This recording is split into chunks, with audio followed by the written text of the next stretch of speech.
मैं आपसे विनती करती हूँ महारानी, मुझे बता दीजिए मेरा पुत्र कहाँ है, उसे मुझसे मत छीनिए। ये क्या कह रही है तू? मुझे कैसे ज्ञात होगा कि गरुड़ कहाँ है?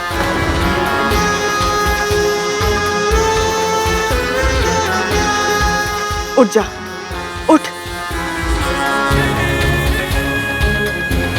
अब बता क्या हुआ है? चारों ओर देख लिया, कोना कोना छान लिया, किंतु गरुड़ कहीं नहीं है। यहीं कहीं गया होगा, आ जाएगा वो। कहीं भी हो, मेरी पुकार सुनते ही क्षण भर में लौट आता है वो, किंतु आज उसे पुकारते पुकारते मेरा कंठ बैठ गया, मेरा पुत्र नहीं आया। मुझे डर लग रहा है महारानी, कहीं वो किसी ऐसे स्थान पर तो नहीं चला गया जहाँ उसे अपनी माँ की पुकार सुनाई ना दे रही हो। ऐसा कौन सा स्थान हो सकता है?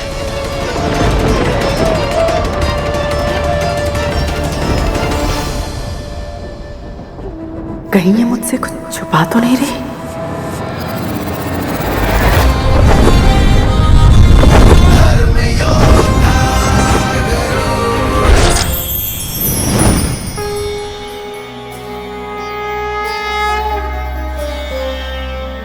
आपके दर्शन करके मैं धन्य हुआ। मेरा प्रणाम स्वीकार कीजिए चंद्रदेव। तुम असंभव को संभव बनाना चाहते हो गरुड़, किंतु जिस कारण से तुमने इतनी कठिन यात्रा करने की ठानी है वो अत्यंत पवित्र है, इसलिए मैं तुम्हें आशीर्वाद देता हूँ। विजय भव। धन्यवाद चंद्रदेव।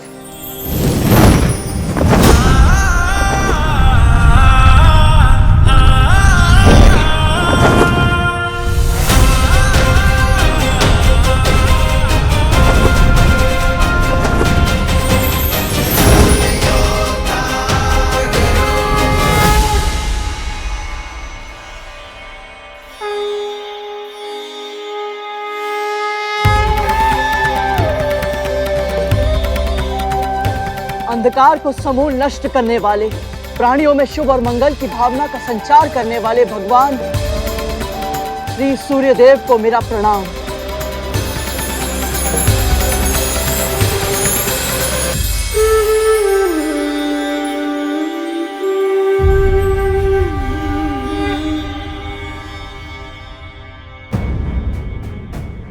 ये तो गरुड़ है, मेरा छोटा भाई। कौन है ये जो सूर्यदेव के रथ का संचालन कर रहे हैं? ये मुझे देखकर इतने भावुक क्यों हो गए और मुझे इनसे एक विचित्र सा जुड़ाव क्यों अनुभव हो रहा है? लगता है तुम्हारा उचित स्थान यहाँ नहीं, कहीं और है। क्षमा करें सूर्यदेव, किंतु मैंने प्रण लिया है कि जब तक मैं वो कारण पता नहीं लगा लेता जिसके लिए मेरी माँ को अपना जीवन दासी बनकर व्यतीत करना पड़ रहा है, मैं उन्हें अपना मुख नहीं दिखाऊंगा। पुत्र हो तो ऐसा।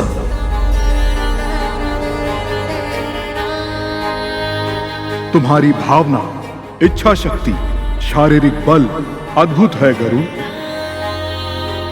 और मेरा आशीर्वाद सदैव तुम्हारे साथ है। विजयी भव।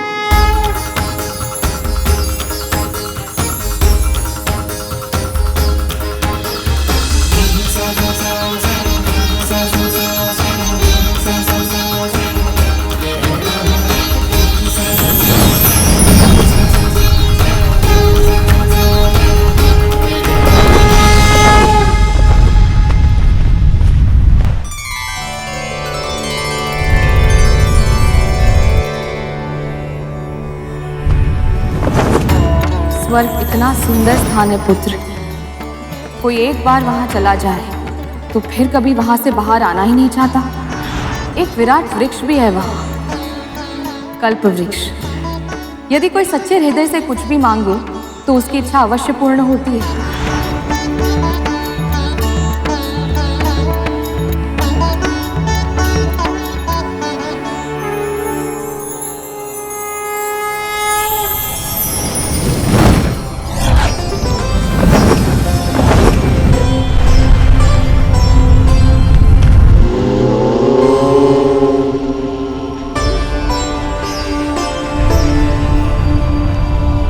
भूलोक के ऊपर तीसरा लोक है महरलोक। श्वेत धवल हिम से ढके जाने कितने ही विशाल पर्वत हैं वहां। जिनकी घाटियों और कंदराओं में अनेक ऋषि मुनि और योगी सैकड़ों वर्षों से गहन तपस्या में मग्न हैं।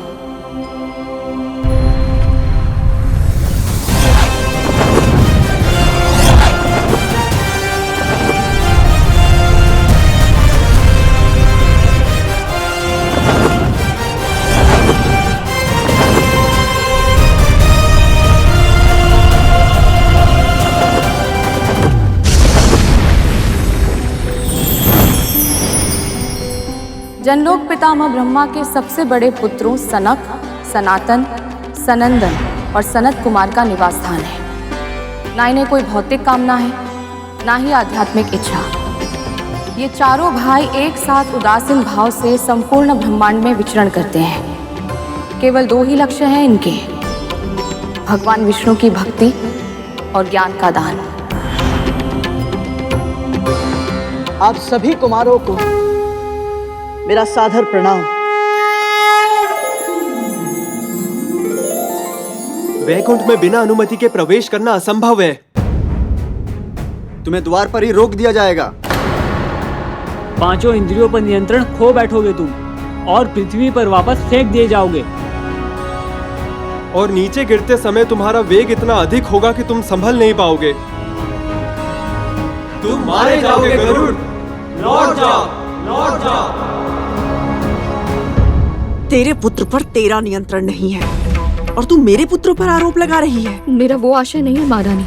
मैंने तो बस राजकुमारों को ये बात करते हुए सुना था कि गरुड़ के सामने उनके मुख से सत्य निकलने वाला था। सही सही बता, क्या शब्द सुने थे तूने? संकट को तो आप दोनों ने भी आमंत्रित कर लिया था। यदि तक्षक भैया और कालिया भैया समय पर आपको नहीं रोकते तो आप तो गरुड़ के सामने सारा सच उगल देते।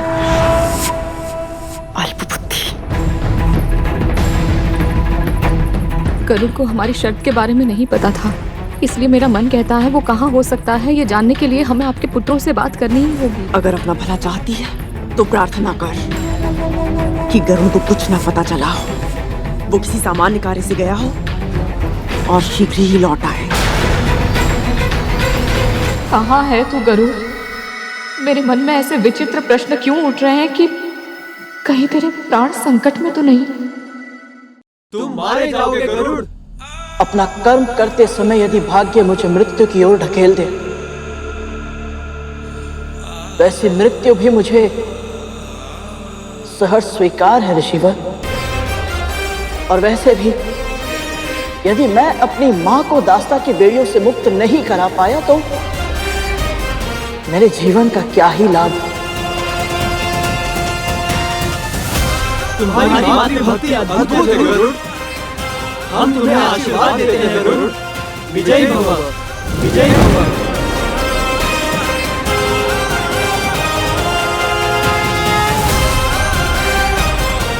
धन्यवाद।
ये सुनहरी आभा तुझे तेरे पिता से ही मिली है। उनके बारे में और बताइए ना।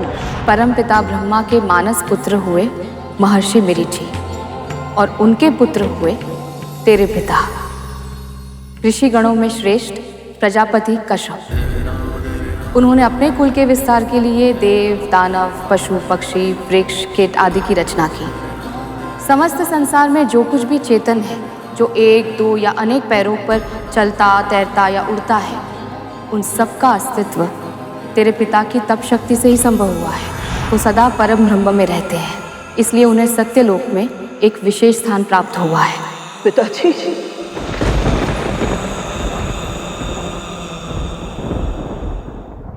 अथाह लाड़ किया मैंने, त्रुटियों को अनदेखा किया और अपराधों को क्षमा किया है, किंतु इसका अर्थ ये नहीं कि तुम सब अपनी सीमा लांघो। इस महल के कुछ नियम हैं और उन सब नियमों का पालन तुम सबको करना पड़ेगा, क्योंकि कुछ रहस्य ऐसे होते हैं जिन्हें सदैव चुप्पी की चट्टानों के नीचे दबाए रखना चाहिए, क्योंकि जब उन्हें बाहर आने का अवसर मिलता है तो वो रहस्य अकेले बाहर नहीं लाते, तो अपने साथ लाते हैं सर्वनाश।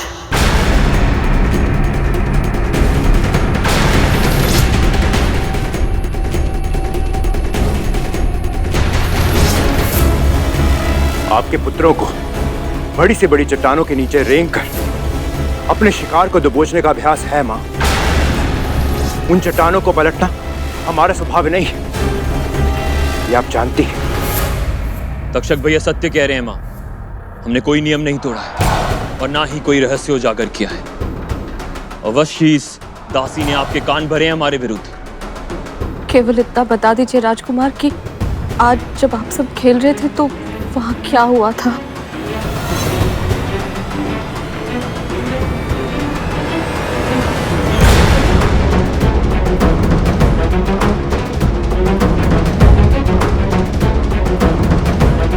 मैं बताता हूं मां।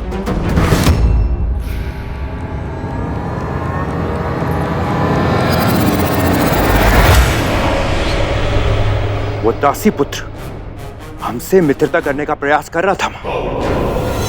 खेलते खेलते गेंद मानव पर्वत की मायावी मणियों में फंस गई और हमारे आदेश के बिना ही वो गरुड़ उसे ले आया और कहने लगा कि उसे हम बड़े भाइयों की सेवा करनी है, परंतु हमने उसकी चाटुकारिता पे ध्यान नहीं दिया मां और कह दिया कि हमसे संबंध बढ़ाने का प्रयास ना करे वो, है ना? भैया सत्य कह रहे हैं माँ। हाँ माँ, भैया सत्य कह रहे हैं। हाँ मां, सत्य कह रहे हैं।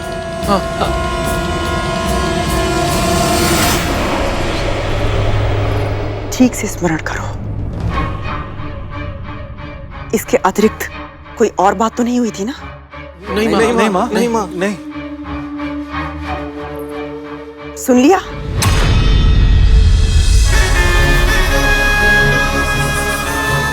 अब तो तुझे विश्वास हो गया ना कि तेरे पुत्र के लुप्त होने का कारण मेरे पुत्र नहीं है। यदि तक्षक भैया और कालिया भैया समय पर आपको नहीं रोकते तो आप तो गरुड़ के सामने सारा सच उगल देते। माँ वैकुंठ है कहाँ? कितनी दूर है? और वहाँ कैसे जा सकते हैं माँ? मैंने सुना था राजकुमार गरुड़ को कोई सत्य बताने वाले थे। सत्य क्या था? क्या उसका संबंध वैकुंठ से है? पुत्र गरुड़, ये क्या कर रहे हो? अपने उद्देश्य को भूलकर तुम यहाँ क्यों रुक गए? एक बार किसी कार्य को करने का निश्चय कर लो तो फिर मन को भटकने नहीं देना चाहिए। जाओ और अपने लक्ष्य को पूरा करो।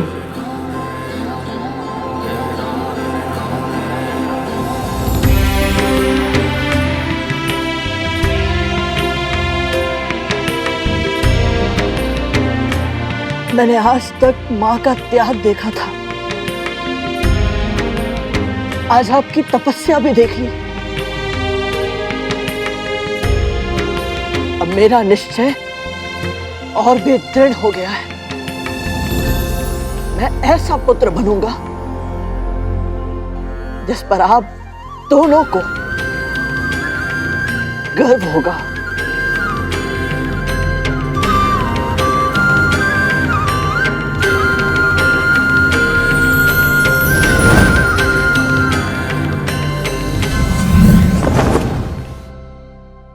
मौन मत रहो तक तू धूमल, सत्य बताओ।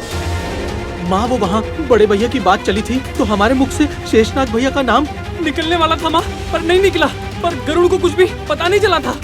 हाँ, और फिर यहाँ वापस आकर इसी कक्ष में इसी झूले पे बैठ के तक्षक भैया ने हमें चेतावनी दी थी कि फिर कभी गरुड़ के सामने शेष भैया का नाम ना ले।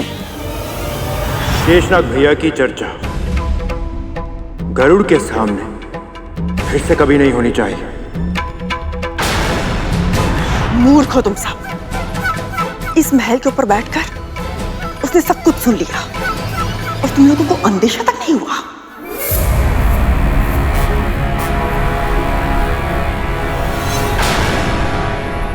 अति सदैव बुरी होती है विंता। आज तेरे पुत्र ने अति की बुद्धि लगाई है और अब वो अति का साहस दिखाने का प्रयास कर रहा है। उसे क्या लगता है शेषनाग से सत्य निकलवाना इतना आसान है? मिलना तो दूर,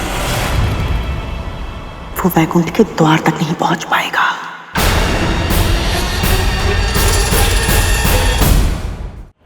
सूर्य का ताप उसके पंख जला देगा। अंतरिक्ष की शीत उसकी धमनियों में चल रहे रक्त को जमाकर हिम में बदल देगी। अनंत ब्रह्मांड की यात्रा का संघर्ष उसके तन को ही नहीं, उसकी आत्मा को भी थका देगा और वो शीघ्र ही टूटकर इस पृथ्वी पर आ गिरेगा। इतने वर्षों तक तूने अपने पुत्र के जन्म लेने की प्रतीक्षा की है, किंतु अब उसकी मृत्यु की प्रतीक्षा कर।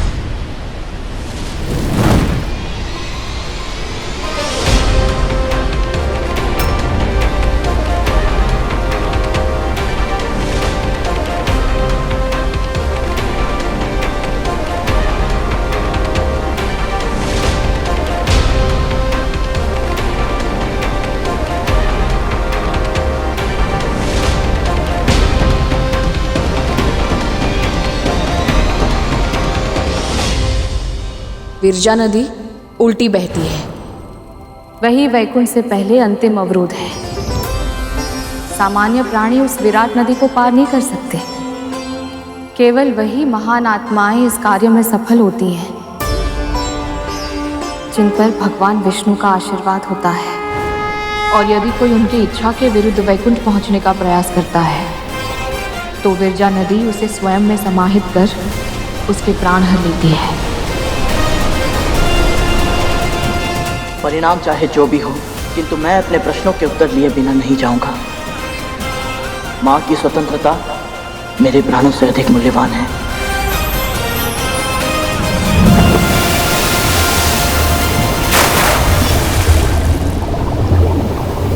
गरुड़,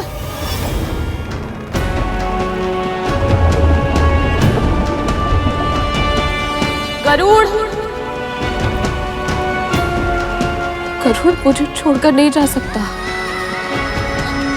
मेरा पुत्र तो मेरे मन की बात बिना कहे ही जान जाता है, तो वो मुझे छोड़कर कैसे जा सकता है? गरुड़, पुत्र कहाँ है तू?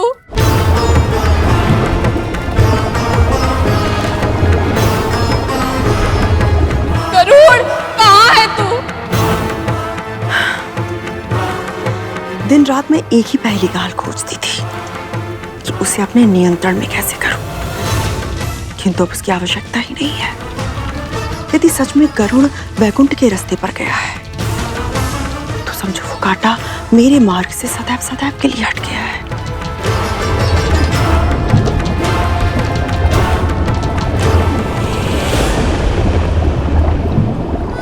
क्या मेरे मन की पीड़ा का आभास नहीं हो रहा है तुझे पुत्र? तू जहां भी है लौट कर आजा गरुड़। तेरे बिना मेरा जीवन व्यर्थ है।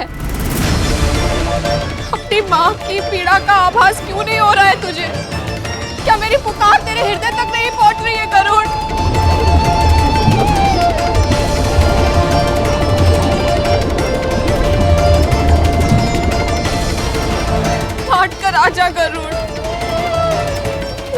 राजा।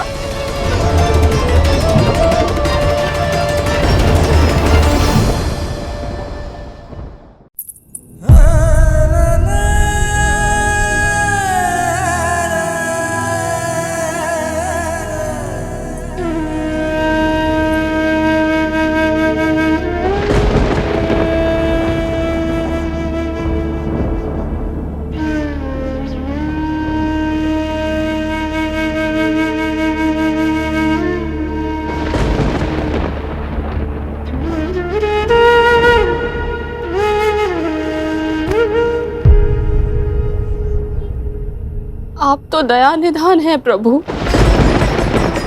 संकट में अपनी भक्त का साथ मत छोड़िए। मैं अपने पुत्र के बिना जीवित नहीं रह सकती श्री विष्णु। मेरे गरुड़ की रक्षा कीजिए, मेरे पुत्र की रक्षा कीजिए, रक्षा कीजिए मेरे पुत्र की। ओम विष्णुवे नमः। ओम विष्णुवे नमः। ओम विष्णुवे नमः। ओम विष्णुवे नमः। ओम विष्णुवे नमः। ओम विष्णुवे नमः। ओम विष्णुवे नमः। ओम विष्णुवे नमः। ओम विष्णुवे नमः। ओम विष्णुवे नमः। प्राण का मूल तत्व भी श्री विष्णु है और जीवन की प्रेरणा भी। दुखों का हरण करने वाले, संकटों का नाश करने वाले मेरे प्रभु अपने भक्तों की एक पुकार पर दौड़े चले आते हैं। जो उनकी आराधना करते हैं, भगवान विष्णु सदैव प्रत्येक परिस्थिति में उनकी रक्षा अवश्य करते हैं। ओम विष्णुवे नमः। ओम विष्णुवे नमः। ओम विष्णुवे नमः। ओम विष्णुवे नमः। ओम विष्णुवे नमः। ओम विष्णुवे नमः। ओम विष्णुवे नमः। ओम विष्णुवे नमः। ओम विष्णुवे नमः। ओम विष्णुवे नमः।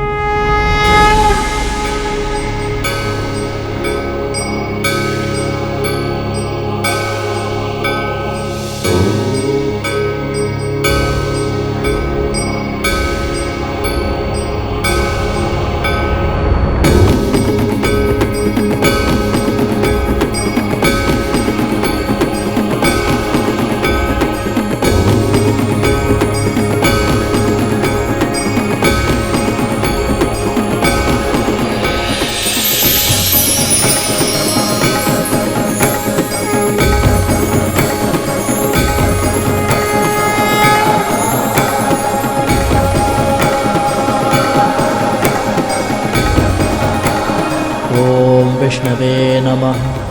ओम विष्णवे नमः। ओम विष्णवे नमः। ओम विष्णवे नमः। ओम विष्णवे नमः।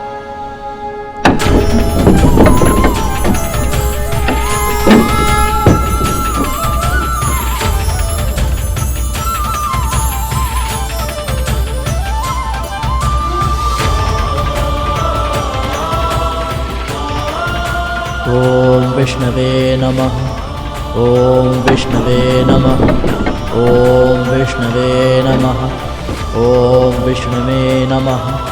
ओम विष्णवे नमः। ओम विष्णवे नमः। ओम विष्णवे नमः। ओम विष्णवे नमः। ओम विष्णवे नमः। ओम विष्णवे नमः। ओम विष्णुवे नमः। ओम विष्णुवे नमः।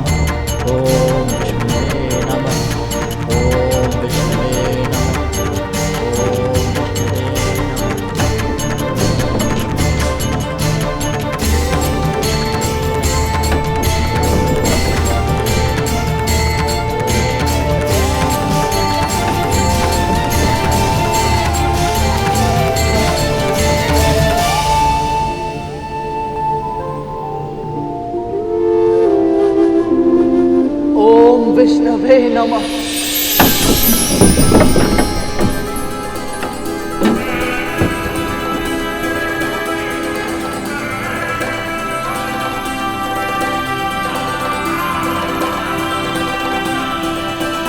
ओम विष्णुवे नमः।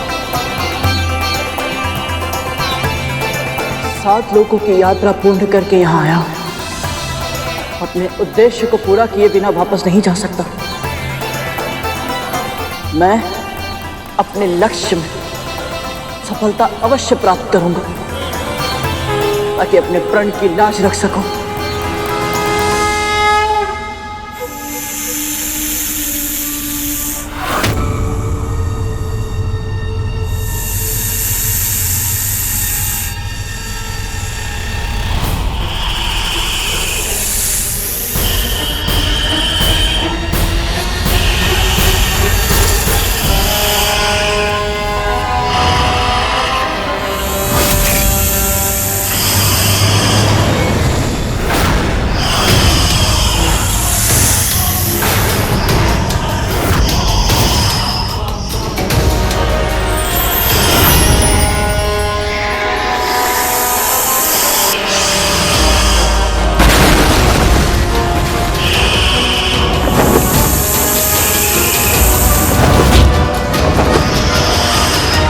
इतनी बड़ी धृष्टता, बिना अनुमति यहाँ प्रवेश कैसे किया?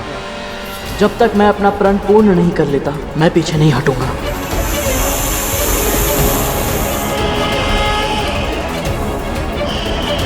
ओम विष्णुवे नमः, ओम विष्णुवे नमः, ओम विष्णुवे नमः।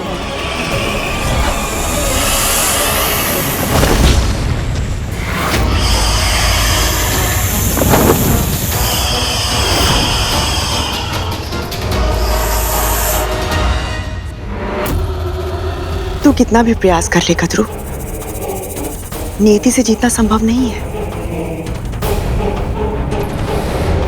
होनी तो होकर ही रहती है।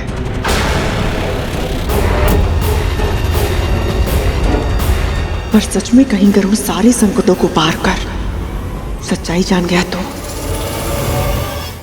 मैं महर्षि कश्यप की पत्नी विद्या समस्त जग के पालन श्री विष्णु का आह्वान करती हूँ।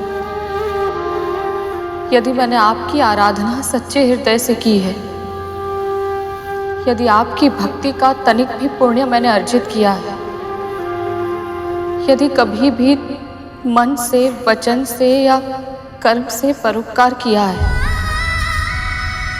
तो आज मुझे उसका फल दीजिए प्रभु। मेरे पुत्र की रक्षा कीजिए, मेरे गरुड़ की रक्षा कीजिए।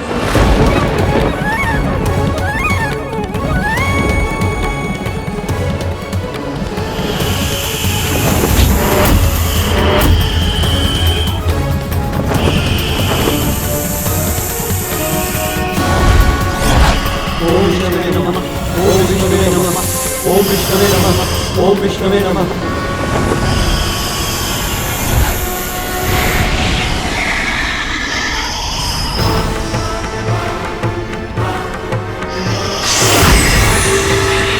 उसकी सहायता कीजिए प्रभु, मेरे पुत्र की रक्षा कीजिए।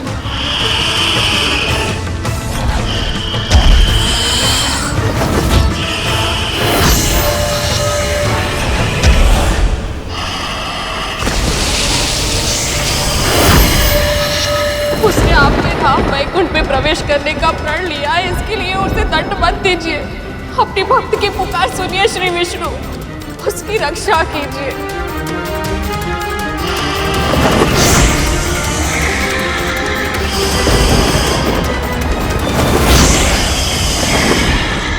उसकी सहायता कीजिए प्रभु, मेरे पुत्र की रक्षा कीजिए, रक्षा कीजिए मेरे पुत्र की।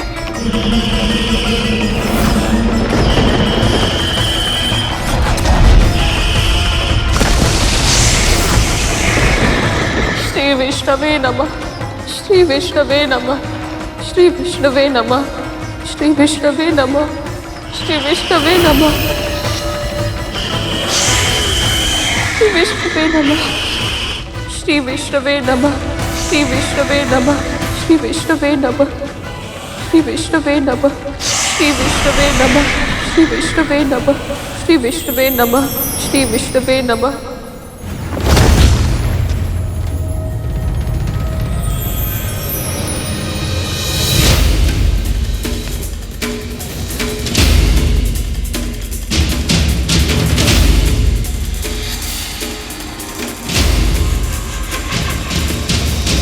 क्या संबंध है तुम्हारा विंता माँ से?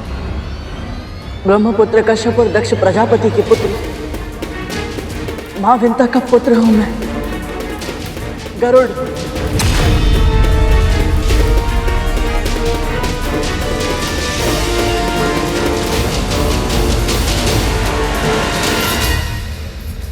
ओम विष्णुवे नमः। ओम विष्णुवे नमः। ओम विष्णुवे नमः। ओम विष्णुवे नमः। ओम विष्णुवे नमः। ओम विष्णुवे नमः। ओम विष्णुवे नमः। ओम विष्णुवे नमः। ओम विष्णुवे नमः। ओम विष्णुवे नमः।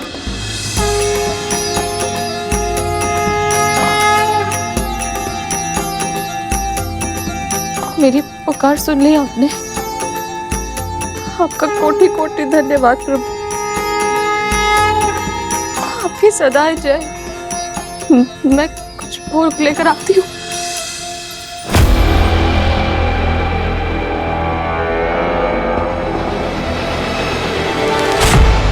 तेरा पुत्र जीवित है, इसका अर्थ ये नहीं कि वो जीवित लौट भी पाएगा। दीदी, महारानी ऐसा मत कहिए। आपको जो दंड देना है आप मुझे दीजिए। अपने क्रोध का पात्र मेरे पुत्र को मत बनाइए। संसार का नियम है, हर कर्म का प्रतिकर्म होता है। तूने अगर अपने पुत्र गरुड़ को वैकुंठ का रास्ता बताया है तो ये तेरा कर्म था, फल तो भुगतना ही होगा। यदि सच में तेरा पुत्र गरुड़ वैकुंठ गया है तो उसकी मृत्यु की उत्तरदायी तू स्वयं होगी। भले ही तेरा पुत्र भी जीवित हो, किंतु इससे पहले कि वो मेरे या मेरे पुत्रों के लिए संकट बने, मैं स्वयं उसे मृत्यु के घाट उतार दूंगी। सदा सदा के लिए वैकुंठ भेज दूंगी गरुड़ को।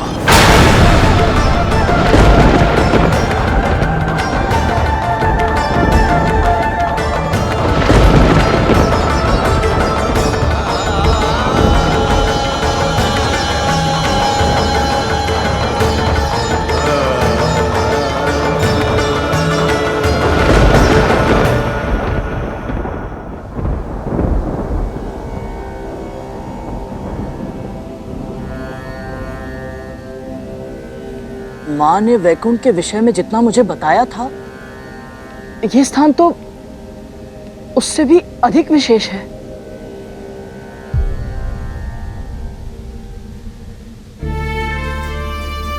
किंतु यही कहना चाहते हो ना? किंतु हाँ, किंतु यहाँ कोई दिखाई क्यों नहीं दे रहा? सब श्रीहीन सा लग रहा है।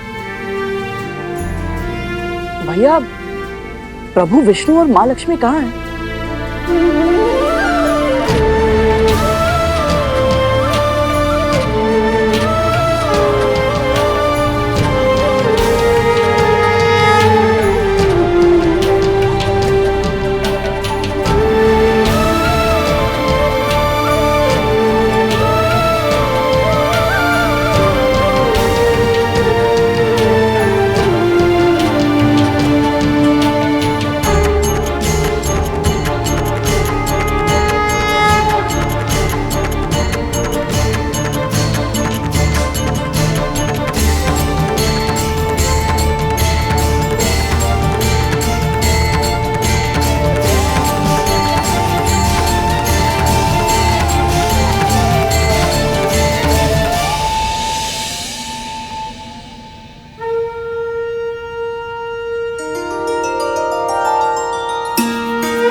पुत्र के वियोग में कहीं इसने अपना मानसिक संतुलन तो नहीं खो दिया?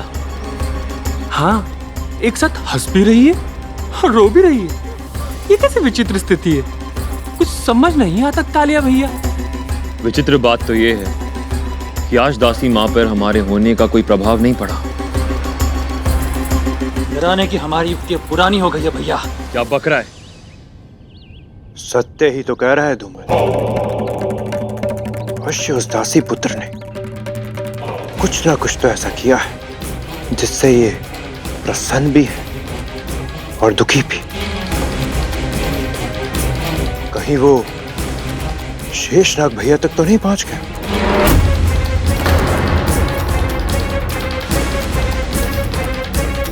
ये असंभव है भैया। और अगर ऐसा हो भी जाता है तो आपको क्यों लगता है कि हमारा सगा बड़ा भाई हम नागों को छोड़ के एक पक्षी का पक्ष लेगा?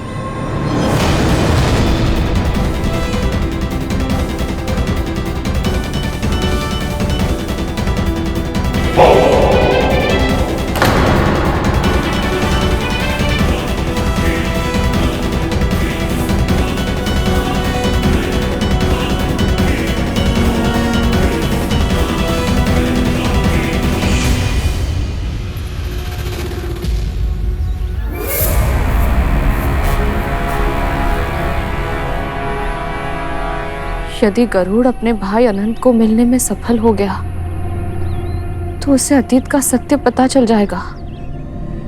जो प्रश्न उसके सुख चैन पर कुंडली मारकर बैठे हैं उनके उत्तर मिल गए तो मेरा सत्य आज मेरे ही पुत्र के प्राणों का शत्रु बन गया है। अपनी त्रुटियों के कारण अपने पहले पुत्र अरुण को तो कष्ट का भागी बना चुकी हूं मैं। अब गरुड़ को भी मेरे पापों का दंड भुगतना होगा। नहीं, मैं ऐसा नहीं होने दे सकती, किसी भी मूल्य पर नहीं।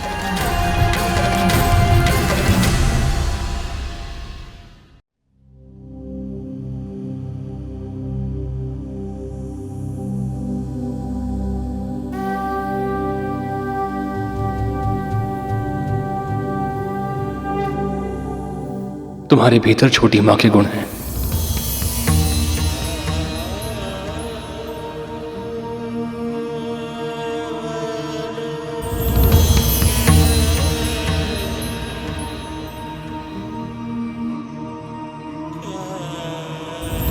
इससे अधिक गर्व की बात मेरे लिए और क्या हो सकती है भैया। माँ ने जब मुझे आशीर्वाद दिया था कि मैं प्रभु विष्णु के चरणों की सेवा में अपना संपूर्ण जीवन समर्पित कर दूं, तो उस समय मुझे इसका महत्व समझ ही नहीं आया था। किंतु आज परमात्मा के साक्षात दर्शन करने के बाद मुझे यह आभास हुआ कि मां ने मुझे जो आशीर्वाद दिया था उसके पीछे मेरे लिए इतने बड़े सुख की कामना छिपी थी।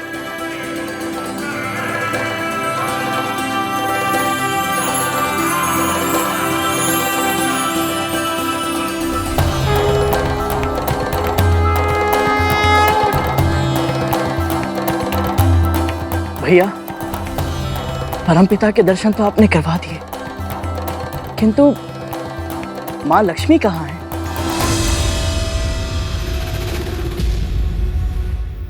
माँ लक्ष्मी और प्रभु का वियोग हो गया है और इसी कारण दुखी होकर प्रभु गहन ध्यान में चले गए हैं।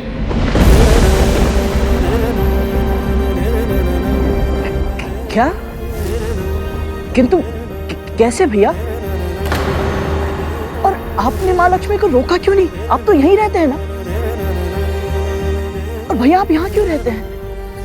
अपने भाइयों के साथ, बड़ी माँ के साथ क्यों नहीं रहते? और वहां आपका नाम लेना वर्जित क्यों है भैया? शांत हो जाओ गरुड़। इतने प्रश्न एक साथ पूछोगे तो उत्तर कैसे सुन पाओगे? क्षमा कीजिए भैया, माँ भी यही कहती है कि मैं बहुत प्रश्न पूछता हूँ, किंतु मैं भी क्या करूं भैया। माँ को मैं कितना भी पूछूं वो मुझे कुछ नहीं बताती है। इसीलिए मैं सबसे प्रश्न पूछता रहता हूँ, और जब तक मुझे अपने प्रश्नों के उत्तर नहीं मिलेंगे भैया, मैं अपना उद्देश्य कैसे पूरा कर पाऊंगा। कौन सा उद्देश्य?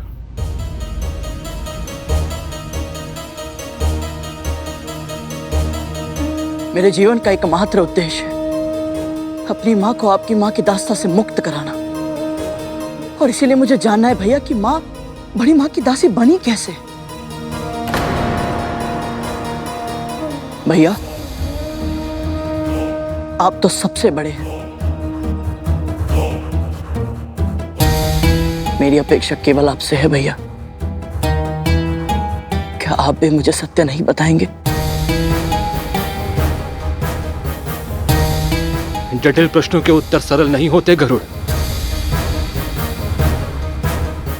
जिस सत्य को तुम जानने का प्रयास कर रहे हो, उसे समझ पाने के लिए तुम्हें और भी बहुत कुछ जानना होगा। उनके अतीत का संसार जानना होगा तुम्हें, उनकी परिस्थितियों को अनुभव करना होगा। तब समझ पाओगे तुम कि उन दोनों ने वो मार्ग क्यों चुना जिस पर चलकर वो आज इस स्थिति तक पहुंची हैं। ये कहानी बहुत लंबी है गरुड़। मेरा संपूर्ण जीवन भी इस पहेली को सुलझाने में क्यों ना लग जाए, मैं वो मूल्य चुकाने के लिए भी तैयार हूं।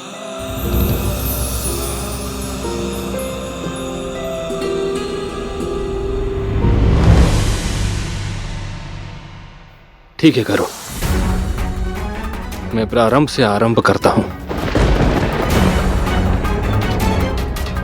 पहले ब्रह्मांड ऐसा नहीं था जैसा आज है, केवल शून्य था। केवल ओम का नाद था चारों ओर।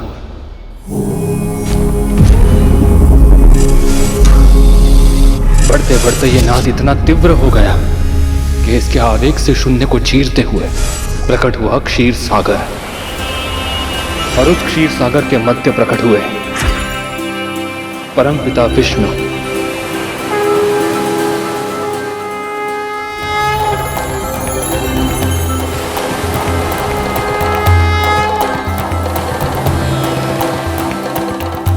फिर प्रभु विष्णु की नाभि से एक कमल के ऊपर ब्रह्मा जी की उत्पत्ति हुई।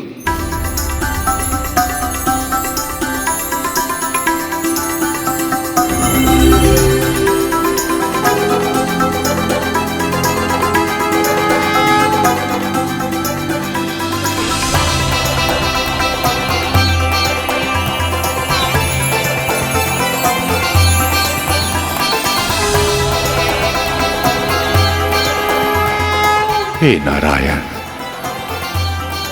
मैं कौन हूं और मेरे जीवन का उद्देश्य क्या है?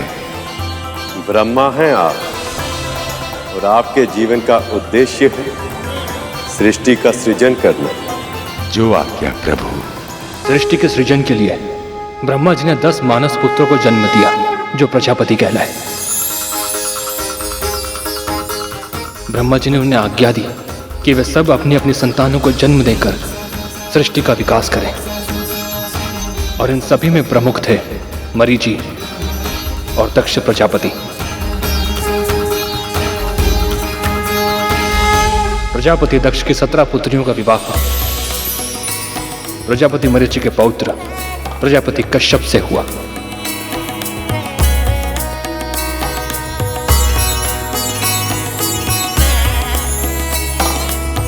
इनमें अदिति से देवताओं का और दिति से दानवों का जन्म हुआ।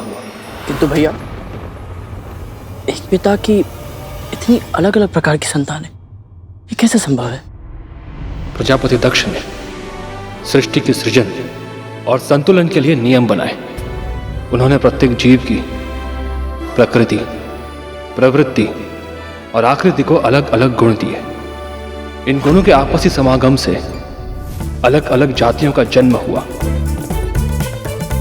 पिता एक थे, परंतु माताओं के गुण, मनोभाव और स्वभाव अलग अलग थे, जिस कारण उनकी संतानें भी अलग अलग प्रकृति, प्रवृत्ति और आकृति की हुई।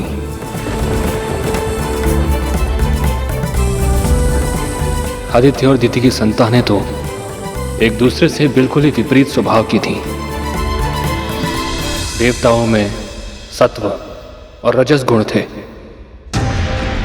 जबकि दानवों या असुरों में रजस गुण होते हुए भी तमस गुण की प्रधानता थी। आसुरी प्रवृत्ति प्राणी को शांत नहीं बैठने देती। उसका मन सदैव इसी में लगा रहता है कि कैसे वो किसी से कुछ छीन ले, दूसरों को कष्ट पहुंचाए, सभी कुछ नष्ट कर दे। उनके इसी विनाशकारी स्वभाव के कारण उनका युद्ध देवताओं से होने लगा और समय के साथ साथ ये देव असुर महासंग्राम में बदल गया। असुर केवल अपनी शक्तियों का फुहड़ प्रदर्शन करना जानते थे, जबकि देवता देवराज इंद्र के नेतृत्व में संगठित थे और कौशल के साथ दैवीय शस्त्रों से युद्ध करते थे। असुर बार बार हारने लगे। इसी कारण उनकी माता दिति स्वयं को अपमानित अनुभव करने लगी और दूसरी ओर देवताओं की माता आदिति, उनका सम्मान दिन प्रतिदिन बढ़ने लगा, क्योंकि उनके पुत्र बलशाली थे, गुणकारी थे। देवी आदित्य की, देवी आदित्य की, देवी आदित्य की, देवी आदित्य की, देवी आदित्य की।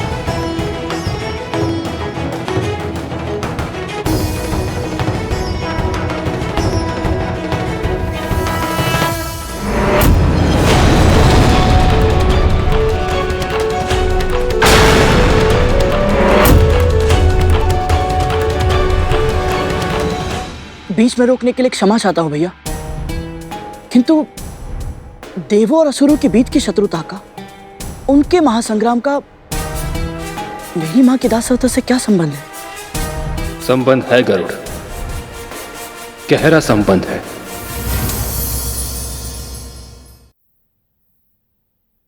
हमारी सृष्टि की रचना बहुत ही अद्भुत है गरुड़। सृष्टि के किसी भाग में यदि एक तितली भी अपने पंख फड़फड़ाती है ना, तो उसके फलस्वरूप सैकड़ों सहस्त्रों योजन दूर सृष्टि के दूसरे भाग में बवंडर आ सकता है, अकल्पनीय विनाश हो सकता है। अपने पुत्रों के स्वभाव के कारण दिति और अदिति के बीच जो कुछ भी हो रहा था, प्रजापति कश्यप की दूसरी पत्नियां विंता और कद्रू वो सब देख रही थी। उन्होंने जो कुछ भी देखा, अनुभव किया, समझा, उसने उन दोनों की नियति तय कर दी। कैसे?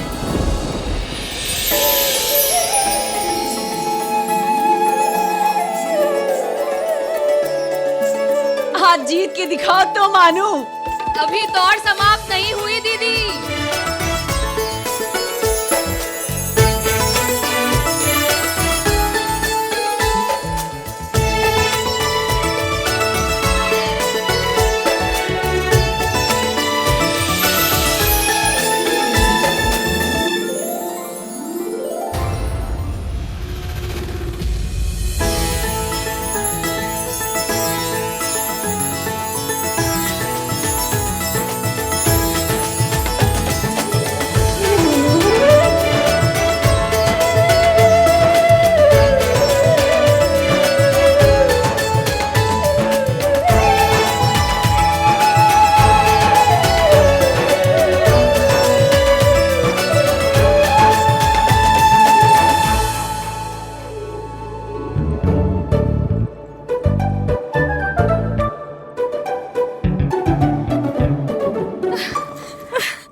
हर बार कैसे जीत जाती हो तुम विंता? आनंद तो दौड़ में है दीदी, फिर चाहे मैं जीतूं या आप, बात तो एक ही है। सच कहा तुमने, असली माँ तो फल का नहीं, कर्म का होता है। तुम्हारी यही बातें मेरा मन मोह लेती है। बस बस दीदी, प्रशंसा अभिमान को जन्म देती है और मैं नहीं चाहती कि मैं कभी भी अपने नाम से विपरीत आचरण करूं। सदैव विनीत रहूं, यही इच्छा है मेरी। लो, हम कर्म की बात कर रहे थे, किंतु वो कर्म करना भूल गए जिसके लिए हम यहाँ आए हैं। मैं पूजा की सामग्री तैयार करती हूँ और मैं चंदन घिसकर लेप बना लेती हूँ। नहीं, बिल्कुल भी नहीं। चंदन घिसने का कार्य परिश्रम का होता है, वो मैं कर लूंगी। तुम्हारे ये फूल से हाथ केवल प्रभु पर फूल चढ़ाने का कार्य करेंगे। इन प्यारे से हाथों को मैं कभी कोई कष्ट नहीं होने दूंगी। पर दीदी आप... नहीं, अपनी दीदी का आदेश नहीं मानोगी? ठीक है।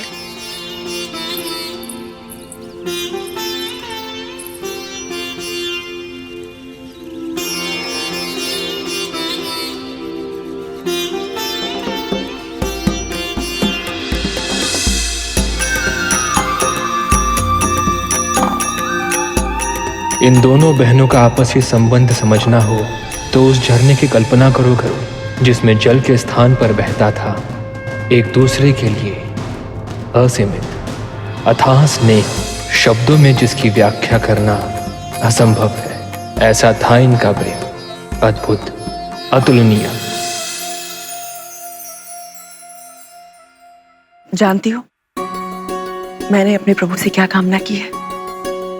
कि जब भी मेरे पुत्र हो वो अदिति के पुत्रों से अधिक शक्तिशाली हो।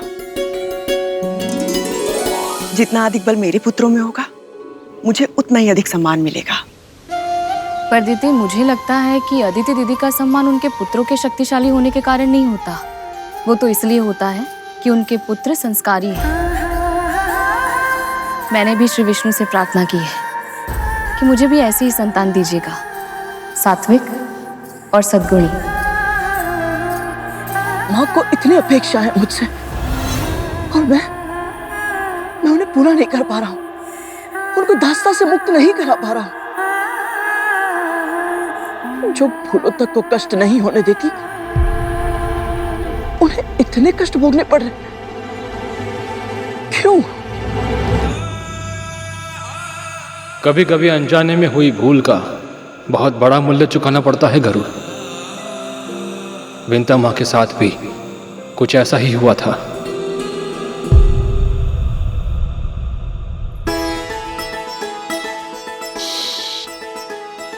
कितने सुंदर पंख हैं इसके।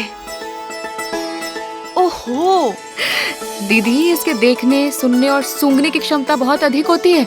आप नहीं पकड़ पाओगे इसे। बोल तो ऐसे रही हो कि जैसे तुम पकड़ सकती हो। मेरी इच्छा होती तो अवश्य पकड़ लेती, पर दीदी मुझे किसी को बंदी बनाना अच्छा नहीं लगता। सभी को स्वतंत्र रहने का, स्वच्छंद घूमने फिरने का अधिकार तो होना ही चाहिए ना। बहाने बनाकर ना बात को टालो नहीं। सच तो ये है कि तुम इस तितली को पकड़ ही नहीं सकती। तो लगाओ शर्त, यदि मैंने इसे पकड़ लिया तो? जो तुम कहोगी मैं तुम्हें बनाकर खिलाऊंगी। सच? तो लग गई शर्त।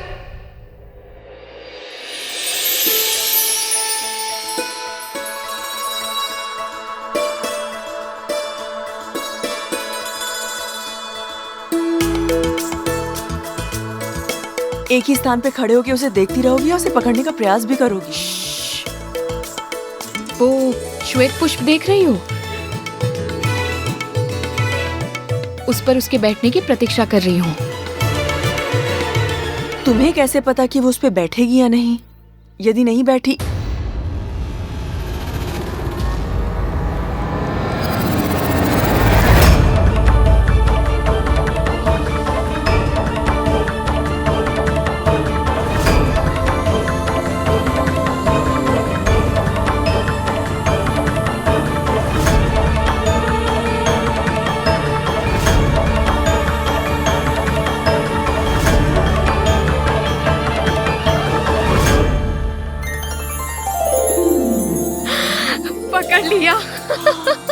बोलो दीदी, मानती हो अपनी हार? हाँ हाँ मान गई। तुम जीत गई और मैं हार गई।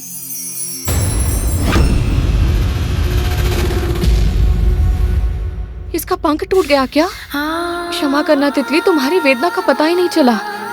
अनजाने में बहुत बड़ा अपराध हो गया मुझसे।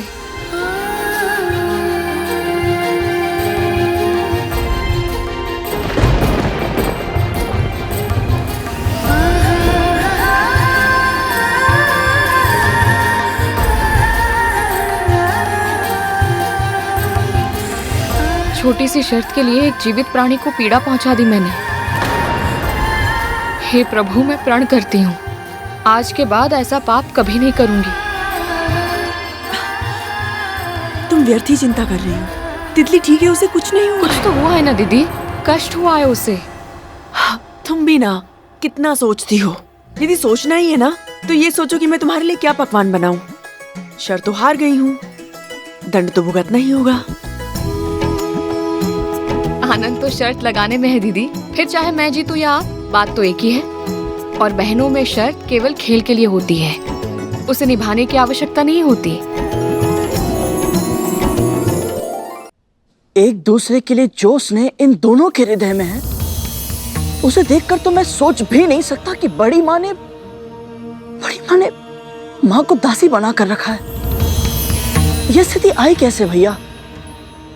ये स्थिति उन दोनों का भाग्य कैसे बनी, इसके अनेक कारण थे, किंतु सबसे महत्वपूर्ण कारण था विंता मां से अनजाने में हुआ एक अपराध।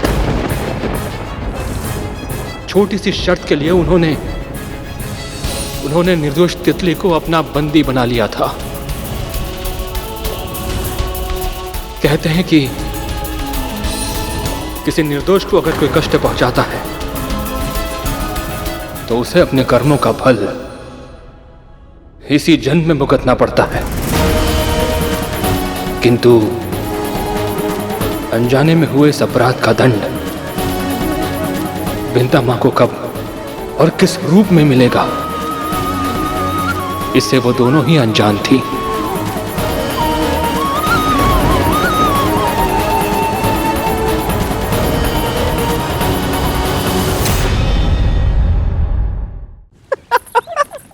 ओम नमः शिवाय, ओम नमः शिवाय।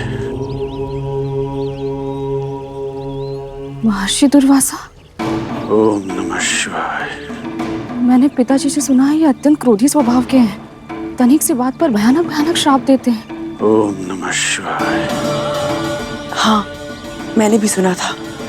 अपनी पत्नी की छोटी सी भूल पर उन्हें कतली का वृक्ष बनने का श्राप दे दिया था इन्होंने। ओम नमः शिवाय। महर्षि दुर्वासा इतने क्रोधी थे तो फिर सभी उनका इतना सम्मान क्यों करते थे भैया? क्योंकि उनका मन साफ था। कहते हैं जहां क्रोध होता है अन्न भी वहीं होता है।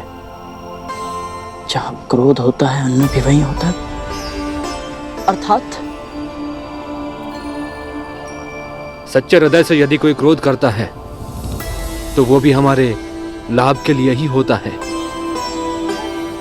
ऐसे क्रोध करने से हमारा विकास होता है, हम और अधिक समृद्ध होते हैं। इसी प्रकार महर्षि दुर्वासा के श्राप से सदैव समाज का भला ही होता था।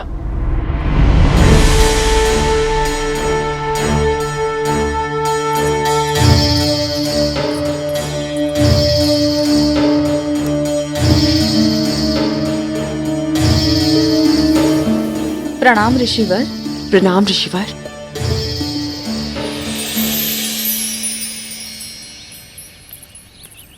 ये क्या है? जो ईश्वर की भक्ति का मार्ग दिखाए, ऐसे ऋषि ईश्वर से भी अधिक सम्मान के अधिकारी होते हैं। आप जैसे परम पूजनीय महर्षि के सम्मान में हम भूल के भी कोई भूल नहीं करना चाहते। तो संतान प्राप्ति की इच्छा से प्रभु श्री विष्णु की पूजा कर रही है।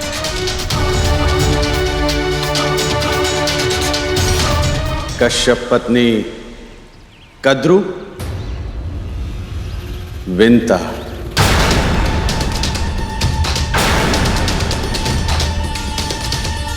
स्वयं नीलकंठ भगवान शिव जी ने एक यज्ञ के फलस्वरूप मुझे ये माला दी थी।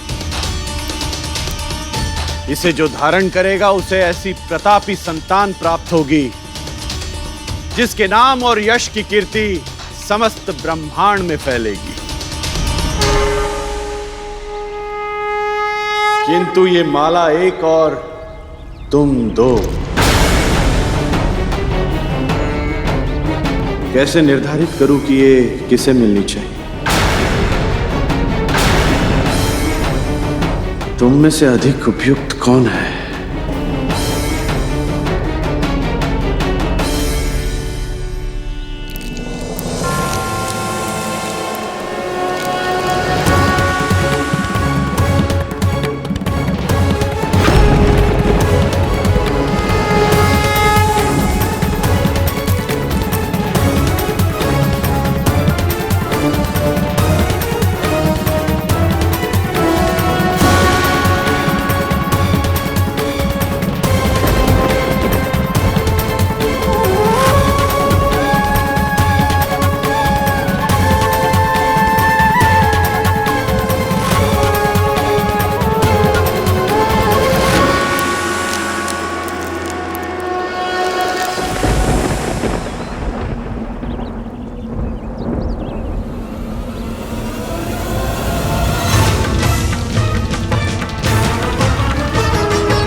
तुम्हारी मनोकामना भी अवश्य पूर्ण होगी।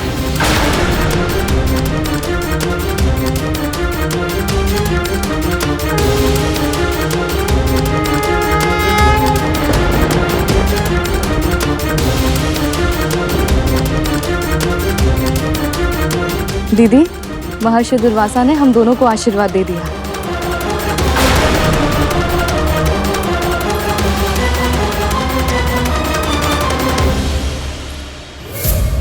इतनी सी बात थी। महर्षि दुर्वासा ने एक माला माँ को दे दी, बस इस कारण बड़ी माँ ने बहन का नाता भुलाकर माँ को दासी बना दिया। किंतु बड़ी माँ तो माँ को बहुत स्नेह करती थी। फिर ऐसा कैसे भैया? अधिकतर व्यक्ति अपने सगे संबंधी मित्रों का भला ही चाहते हैं, किंतु स्वयं से अधिक भला उनका हो जाए ये नहीं चाहते। महर्षि दुर्वासा ने अपनी माला के लिए बिंता मां को अधिक उपयुक्त माना था। ये देखकर कद्रू मां के हृदय में ईर्ष्या ने जन्म लिया। जिस समय कद्रू मां के हृदय में ईर्ष्या अपनी जड़ें जमा रही थी, उसी समय किसी और का अहंकार पूरे संसार के लिए विपत्ति का वाहक बनने वाला था। और संयोग देखो गरुड़, उसके अहंकार पर प्रहार करने वाले भी महर्षि दुर्वासा ही थे। भैया, किसकी बात कर रहे हैं आप? कौन था वो? स्वर्गाधिपति देवराज इंद्र। स्वर्गाधिपति देवराज इंद्र। रुको ऐरावत!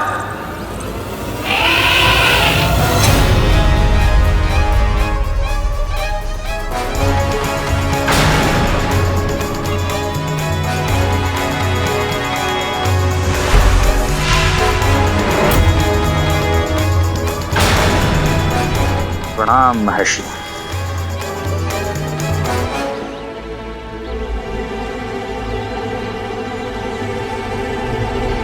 मेरे यज्ञ से प्रसन्न होकर स्वयं महाकाल शिव जी ने मुझे ये रुद्राक्ष की माला दी थी।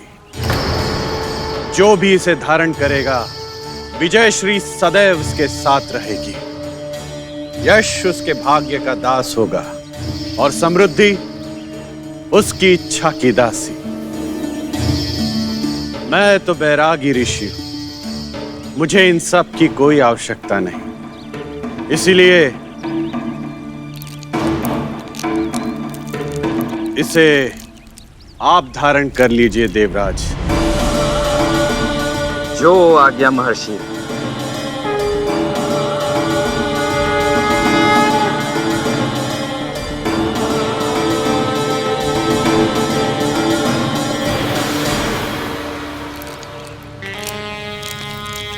देवराज इंद्र को इसकी क्या आवश्यकता?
विजय श्री की प्रतीक परम पूजनीय रुद्राक्ष की माला मेरे आशीर्वाद और उससे भी अधिक मेरे आराध्य भगवान शिव के वरदान का पाठ किया है।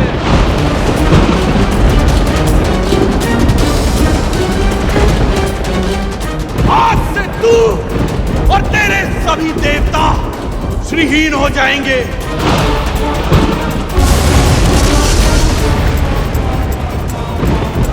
तेरा ऐश्वर्य भूमि में मिल जाएगा, श्री समुद्र में चली जाएगी। ये मेरा श्राप है तुझे।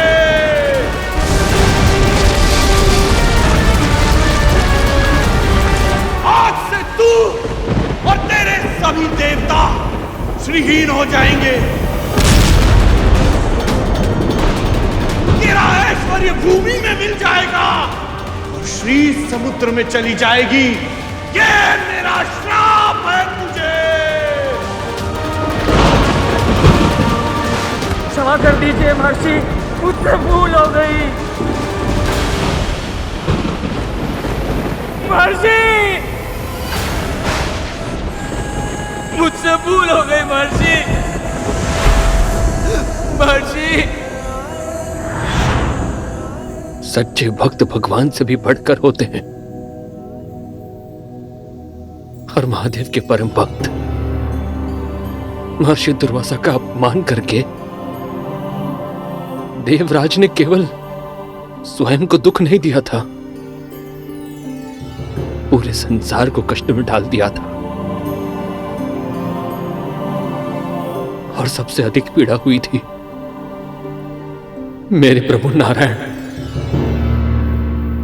और माता लक्ष्मी को।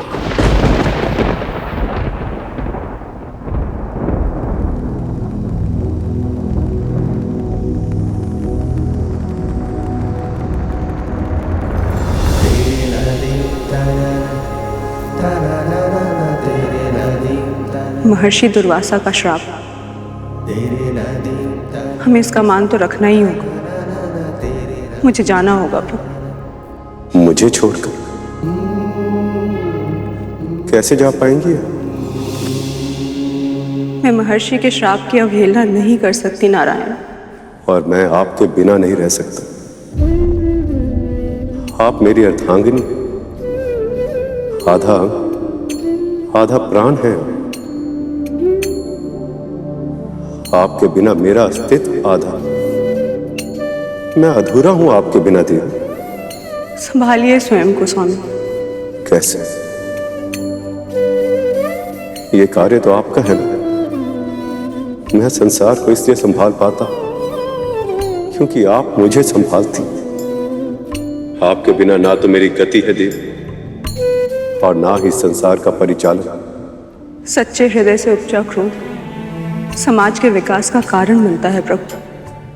संभव है कि महर्षि के पवित्र मुख से ये श्राप जगत कल्याण के लिए निकला, और क्या पता हमारे इस वियोग के पीछे कोई बहुत वियोग, ये शब्द ही अकल्पनीय, केवल सुनने से ही असहनीय पीड़ा हो रही है। जब पालन करना होगा तब क्या होगा?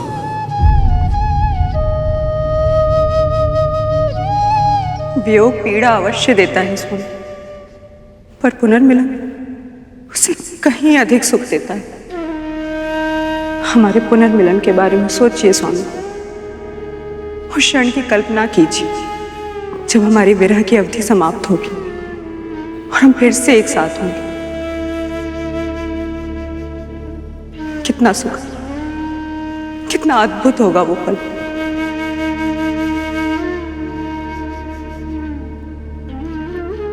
किंतु अभी हमें प्रतीक्षा करनी होगी।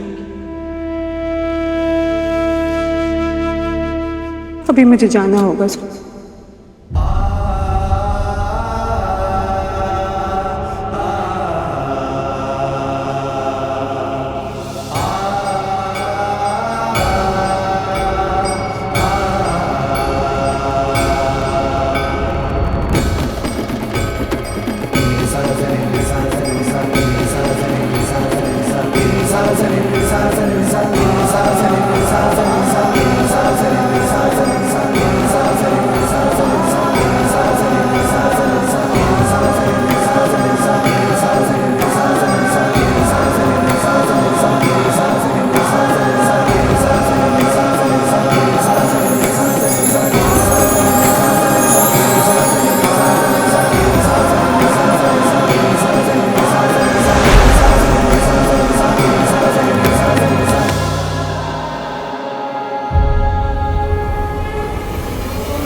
श्री का ही दूसरा नाम है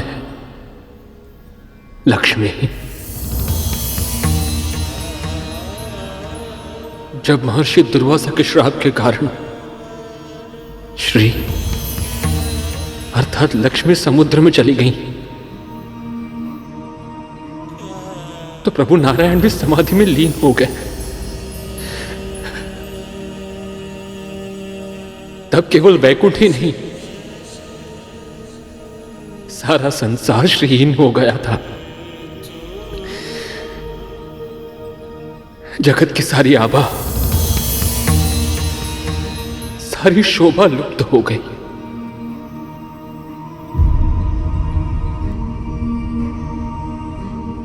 मैं अभी अभी वैकुंठ पहुंचा हूं भैया।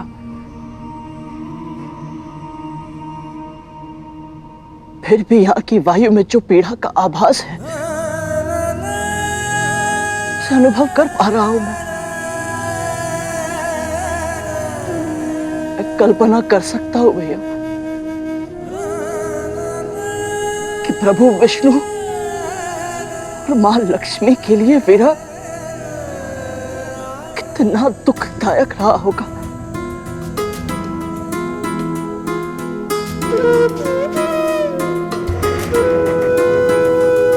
भैया, क्या कोई ऐसा उपाय है जिससे मैं इन दोनों को फिर से एक कर पाऊं? तुम्हारी सदिच्छा का स्वागत है गरुड़, और यदि ऐसा कोई उपाय मेरी दृष्टि में होता तो उसे यथार्थ में परिवर्तित करके मैं अपनी माता को फिर वैकुंठ ला चुका होता।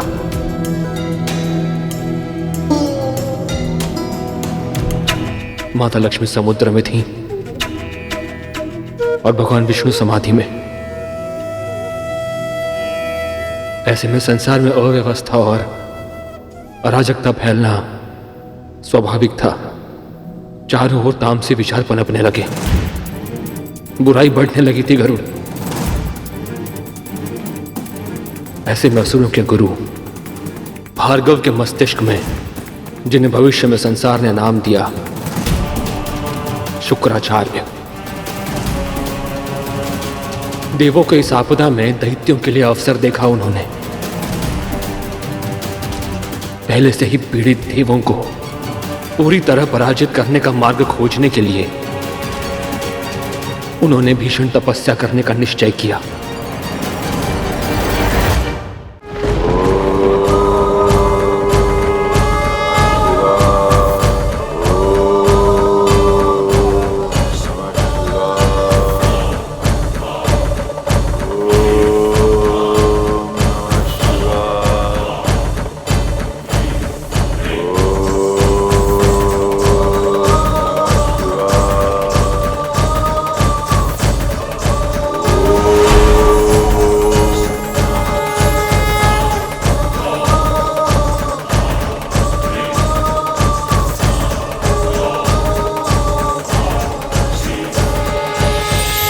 प्रभु, आपकी महाकठिन तपस्या से मैं प्रसन्न हुआ ऋषि भार्गव। कहिए, क्या इच्छा है आपकी? महाकाल के साक्षात दर्शन से मैं धन्य हुआ।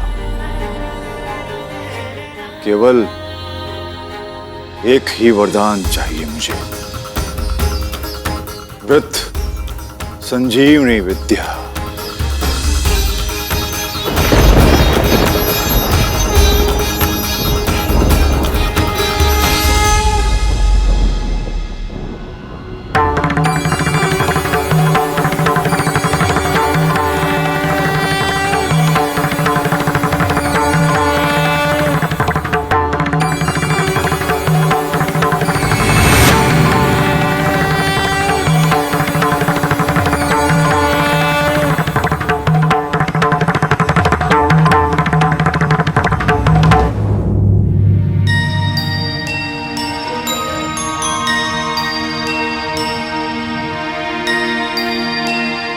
प्रभु शिव शंकर के इस आशीर्वाद ने महर्षि शुक्राचार्य को ऐसी शक्ति दे दी थी जिसका संसार पर भीषण प्रभाव पड़ा। एक ओर सृष्टि का विकास हुआ, वहीं दूसरी ओर विनाश का आरंभ हो रहा था।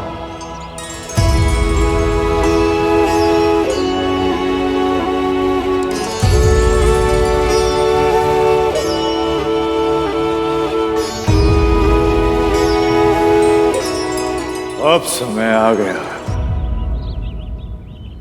असुरराज महाबली से मिलने का।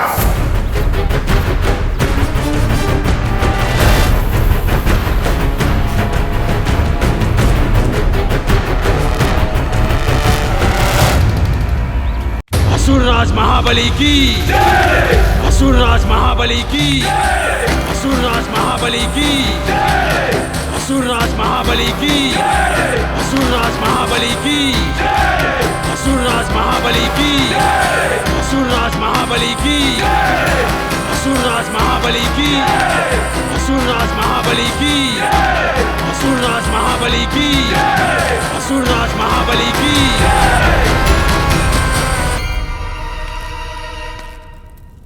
गुरुवर, आप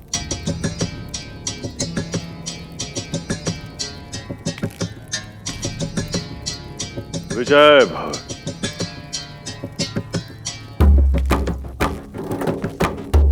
आपको वो सिंहासन प्राप्त हो जो आपके लिए इससे अधिक उपयुक्त है, स्वर्ग का सिंहासन। शंका के लिए क्षमा चाहता हूं गुरुवर, किंतु आप जो आशीर्वाद दे रहे हैं उसका सफल होना असंभव है। देवताओं की शक्ति असीमित है, न जाने कितनी बार उनसे पराजित हो चुके हैं हम असुर। अब नहीं होंगे। यह सत्य है कि इतिहास अपने आप को दोहराता है, किंतु यह भी सत्य है कि कर्मवीर अपना भाग्य बदल सकते हैं, और इतिहास भी। आप आक्रमण करेंगे राजा। इस बार विजयश्री की माला आपके वक्ष पर ही होगी, ये वचन है मेरा। जो आज्ञा गुरुदेव।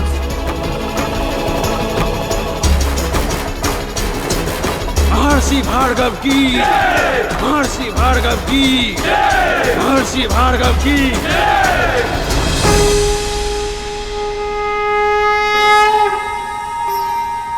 भैया, आपने तो कहा था महर्षि दुर्वासा के श्राप में भी संसार की भलाई ही छुपी होती थी, किंतु जो मैंने अभी अभी सुना उसमें तो केवल विनाश की ध्वनि है। ध्वनि विनाश की है, परंतु उसमें छुपा है संतुलन का नाद। ये सृष्टि संतुलन से ही संभव होती है गरुड़। सदैव विजयी होने के कारण देवता अभिमानी हो गए थे। संतुलन का स्थापित होना समय की मांग थी।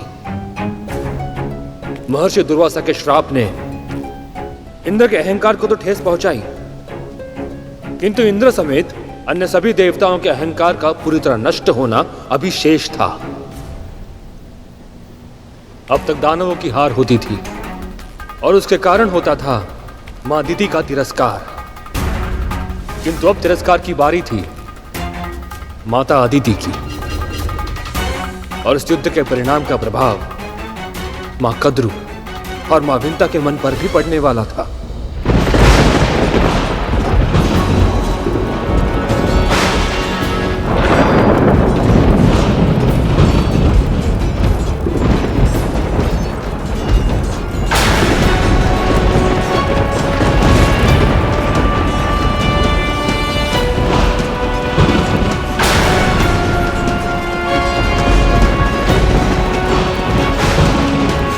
युद्ध संतानें करती हैं, पर पीड़ा की तड़प सहनी पड़ती है उनके माता पिता को। दीदी, हमें एक दूसरे को वचन देना होगा। जैसे मैं और आप आज तक कभी नहीं लड़े, हमारी संतानें भी आपस में झगड़ा कभी नहीं करेंगी। स्वयं नीलकंठ भगवान शिव जी ने एक यज्ञ के फलस्वरूप मुझे ये माला दी थी, जिसे जो धारण करेगा उसे ऐसी प्रतापी संतान प्राप्त होगी जिसके नाम और यश की कीर्ति समस्त ब्रह्मांड में फैलेगी। तू भी ना विंता, जिन्होंने भी जन्म तक नहीं लिया, उनके झगड़े के बारे में अभी से क्यों चिंता करना?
श्रीहीन होने के बाद भी देवता हमसे बहुत शक्तिशाली हैं गुरुदेव। हम ये युद्ध नहीं जीत सकते। हमारे ना जाने कितने योद्धा अब तक अपने प्राण गंवा चुके हैं गुरुदेव।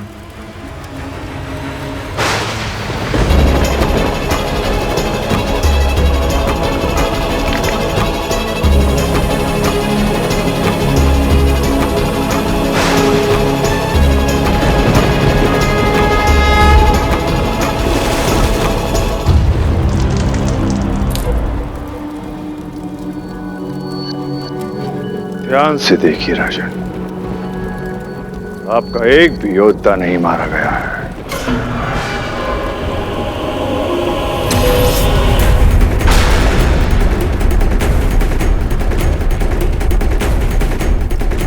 ये कैसी माया है?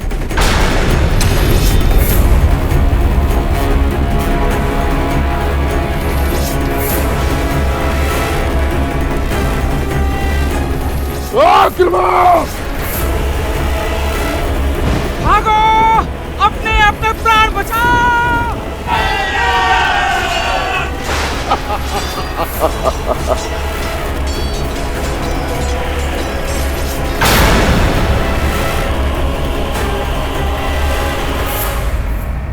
ऐसा पहली बार हुआ था। पहली बार दानवों ने देवताओं पर विजय प्राप्त की थी।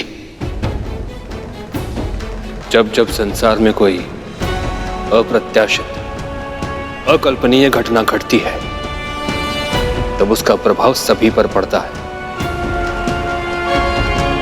मां कद्रू और मां बिंता भी इस प्रभाव से अछूते नहीं बचे थे।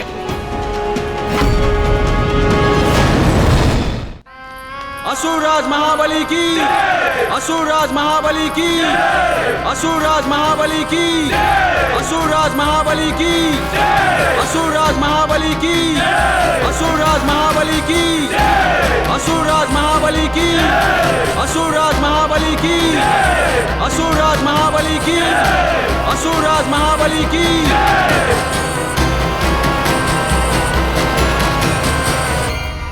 ऋषिवर, आपका बहुत बहुत धन्यवाद। आज आपने असंभव को संभव बना दिया।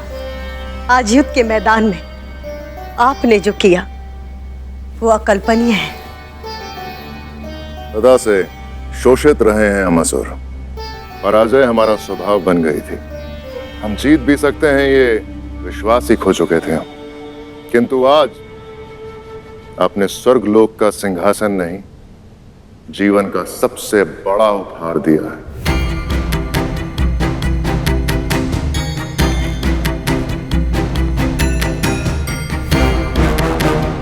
अब सृष्टि में संतुलन स्थापित होगा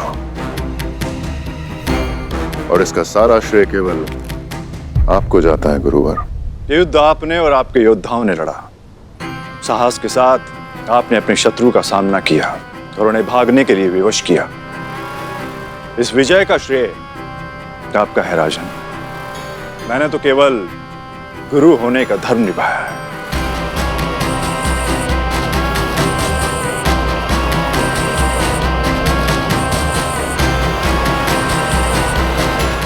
आइए मां। राजमाता दीति की, राजमाता दीति की, राजमाता दीति की, राजमाता दीति की, राजमाता दीति की, राजमाता दीति की, राजमाता दीति की। पुत्र, आज इस स्वर्ग के सिंहासन पर बिठाकर तूने अपनी मां का मान बढ़ाया है, किंतु ये पर्याप्त नहीं।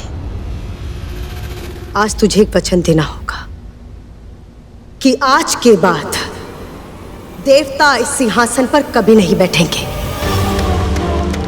आज के बाद मेरे पुत्र किसी भी युद्ध में पराजित नहीं होंगे। और आज के बाद महान असुर राज महाबली की मां का गर्व से उठा हुआ यह शीश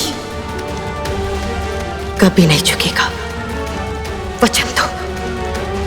मैं वचन देता हूं मां, जब तक देवताओं का समूल नाश नहीं कर देता मैं शांत नहीं बैठूंगा। असुरराज महाबली की, असुरराज महाबली की, असुरराज महाबली की, असुरराज महाबली की, असुरराज महाबली की।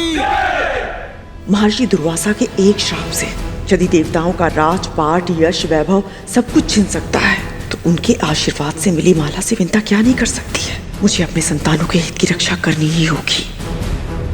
इंद्र और अन्य देवताओं के अहंकार के कारण ही आज उनकी इतनी भीषण हार हुई है। हम अपनी संतानों को विनय की शिक्षा देंगे ताकि उन्हें कभी ऐसे दुर्भाग्य का सामना ना करना पड़े, है ना दीदी? दीदी, किस सोच में पड़ गई आप? कुछ नहीं। असुरराज महाबली की, असुरराज महाबली की। दीदी, मैं तुम्हारे लिए बहुत प्रसन्न हूँ। बहुत बहुत बधाई हो।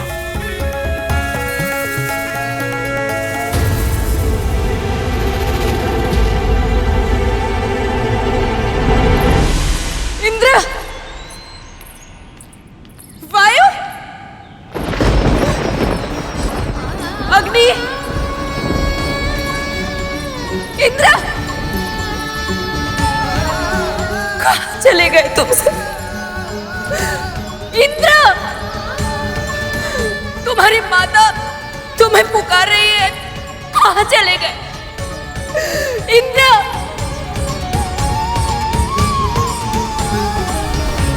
कहाँ चले गए?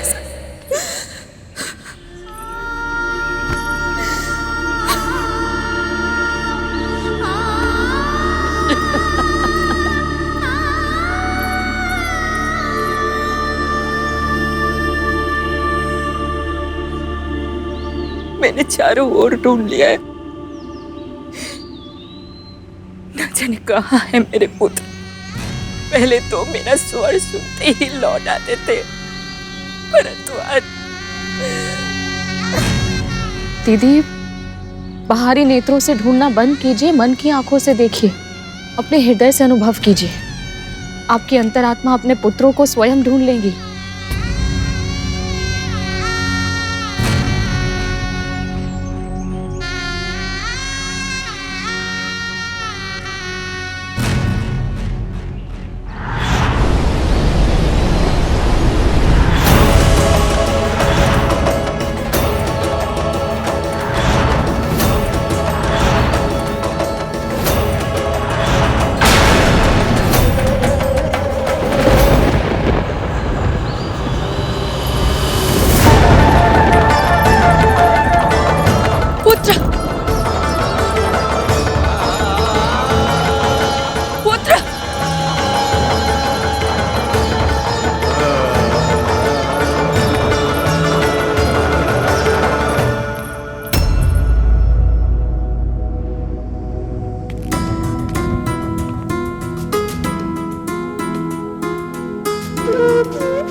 कितना ढूंढा मैंने तुम सबको, और तुम सब यहाँ क्या कर रहे हो?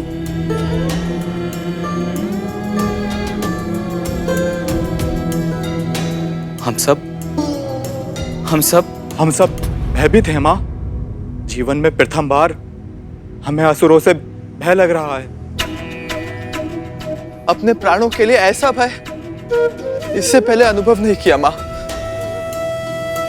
ना जाने कैसे वो अमर हो गए हैं। हमारा कोई भी अस्त्र शस्त्र उनके प्राण नहीं ले सकता।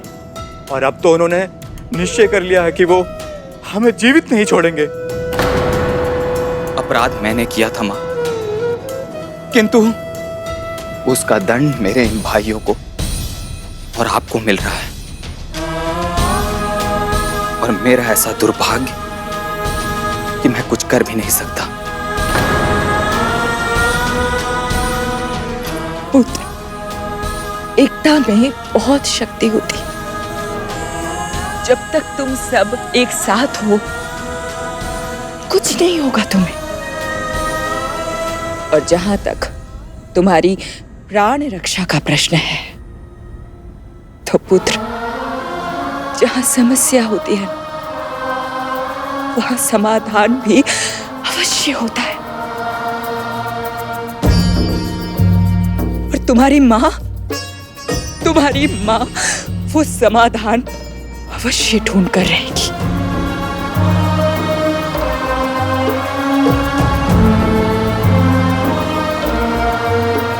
जो पुत्र अपने माता पिता का सम्मान करते हैं, उनकी आज्ञा का पालन करते हैं, वो अधिक समय तक सत्मार्ग से दूर नहीं रह सकते। जब से महर्षि दुर्वासा ने भगवान शिव के वरदान स्वरूप मिली वो महान माला विंता मां को दी थी, कद्रुमा के मन में ईर्ष्या के अंगार सुलगने लगे थे। अपने आप को अपनी छोटी बहन विंता से उत्तम सिद्ध करने की हठ ने उनके मस्तिष्क में जड़ें जमा ली थी। यहां तक कि अपने पुत्रों के लिए प्रार्थना करते समय भी उनके मन में यही एकमात्र विचार हावी रहता। और इसीलिए जब उनकी प्रार्थना स्वीकार होने का समय आया तो उन्होंने महर्षि कश्यप से कहा,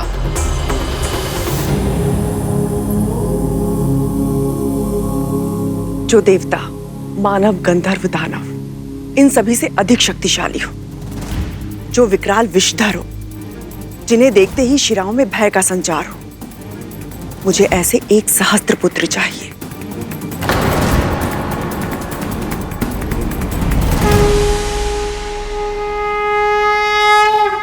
तथास्तु, तथास्तु, तथास्तु। ऐसे बलशाली पुत्र होंगे तो अवश्य त्रिलोकी सामग्री बन जाऊंगी मैं।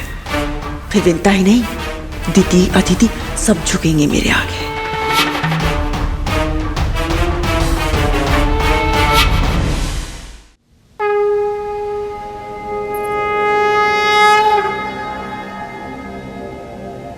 देवी कद्रू की तरह आपका भी तप सफल हुआ। अपनी मन वांछित संतान मांगिए। स्वामी, अधिकार केवल मेरा नहीं है। संतान को अपने माता और पिता दोनों की इच्छाओं का संयुक्त स्वरूप होना चाहिए। इसलिए आप बताइए, कैसी संतान चाहिए आपको?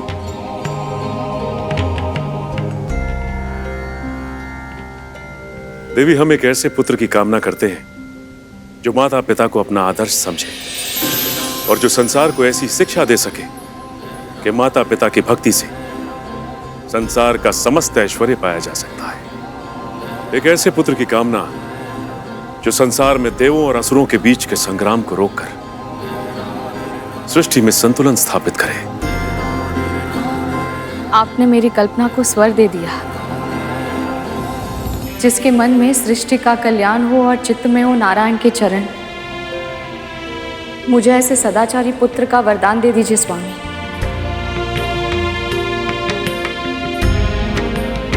देवी कद्रू ने सहस्त्र पुत्रों की इच्छा व्यक्त की है,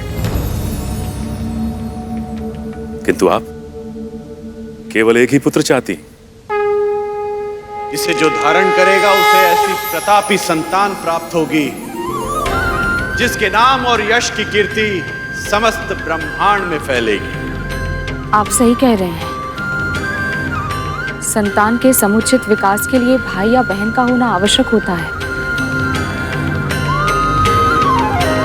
मेरे पुत्र को एक और साथी दे दीजिए स्वामी। तथास्तु, तथास्तु, तथास्तु।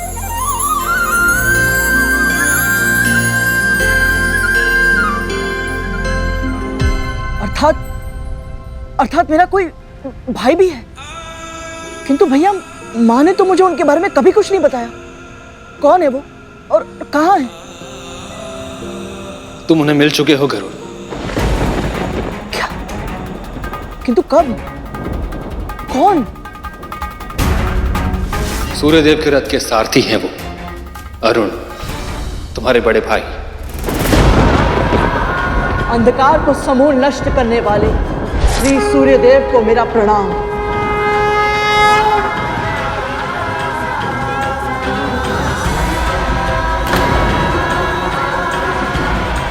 माँ ने तो मुझे सदा सत्य का पाठ पढ़ाया और उन्होंने मुझसे इतना बड़ा सत्य छुपाया, पर क्यों?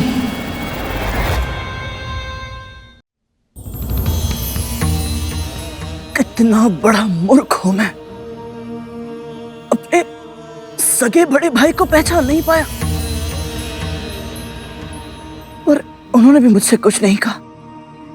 क्यों? और इतना बड़ा सत्य क्यों छुपाया माँ ने मुझसे? संसार की प्रत्येक माँ जो भी करती है वो अपने संतान के भलाई के लिए ही करती है। तुम्हारे जन्म के पूर्व तुम्हारी माँ ने जो कुछ भी देखा, समझा और सहा था, उसके बाद से उनका प्रत्येक कर्म, प्रत्येक विचार तुम्हारी रक्षा के लिए ही था गरुड़।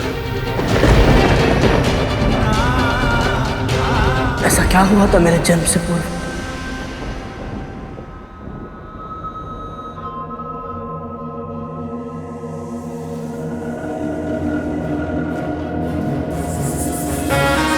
राजमाता दीति की, राजमाता दीति की, राजमाता दीति की। आज इस स्वर्ग के सिंहासन पर बिठाकर तूने अपनी माँ का मान बढ़ाया है। एक और जहां कद्रुमा अपने सहस्त्र डीमों के कारण उत्साहित थी, वहीं दूसरी ओर विंता माँ भी अपने दोनों पुत्रों के डीमों से बाहर आने की प्रतीक्षा बड़ी अधीरता के साथ कर रही थी। जन्म लेने के बाद तुम दोनों को शारीरिक और मानसिक रूप से सक्षम बनना है, क्योंकि जो अपनी सहायता नहीं कर सकता वो दूसरों की रक्षा कैसे कर पाएगा। संपूर्ण संसार आज भौतिक सुख के लिए व्याकुल है पुत्रों, पर तुम दोनों को उस अंतहीन दौड़ से बचकर आत्मिक सुख के मार्ग पर चलना है। सबसे पहले अपने परिवार की, फिर समाज की, फिर राष्ट्र की और फिर समस्त संसार की सेवा करनी है तुम्हें।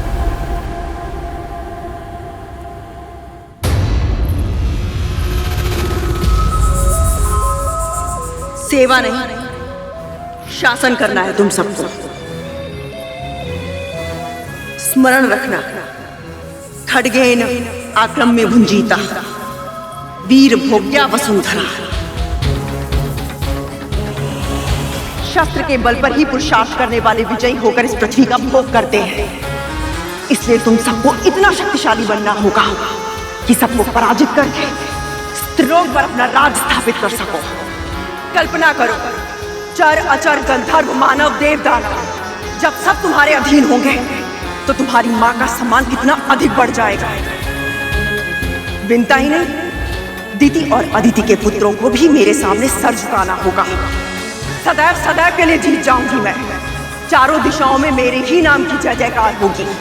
राजमाता कद्रू की जय, राजमाता कद्रू की जय हो। माता कद्रू की, माता कद्रू की, माता कद्रू की, माता कद्रू की, माता कद्रू की। तो क्या आप वासुकी भैया और कुछ अन्य सर्प अपने भाइयों से स्वभाव में इसीलिए इतने भिन्न हैं क्योंकि बड़ी माँ की छाया आपके डिम पर नहीं पड़ी थी? होने वाली संतान गर्भ में या डिम में रहते हुए ही अपने माता पिता के संस्कार ग्रहण कर लेना प्रारंभ कर लेती है।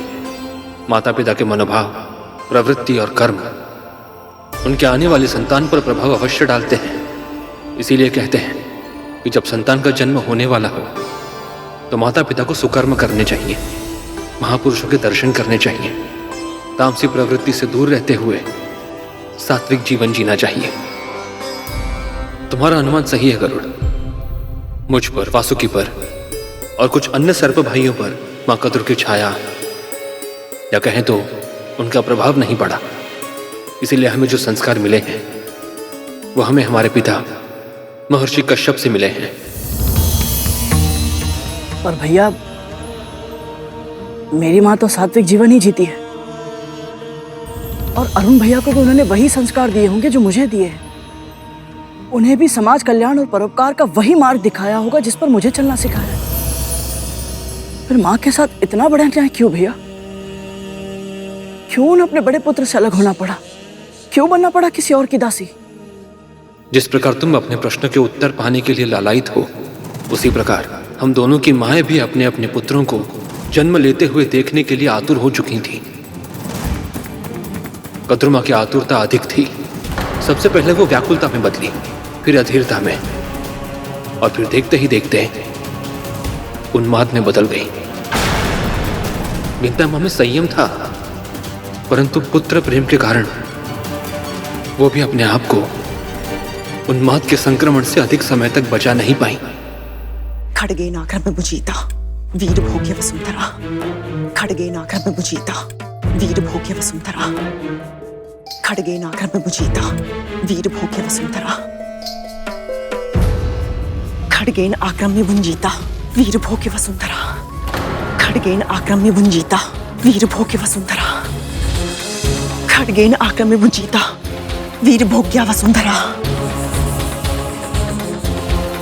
खड्गेन आक्रम्य भुंजीता, वीर भोग्या वसुंधरा।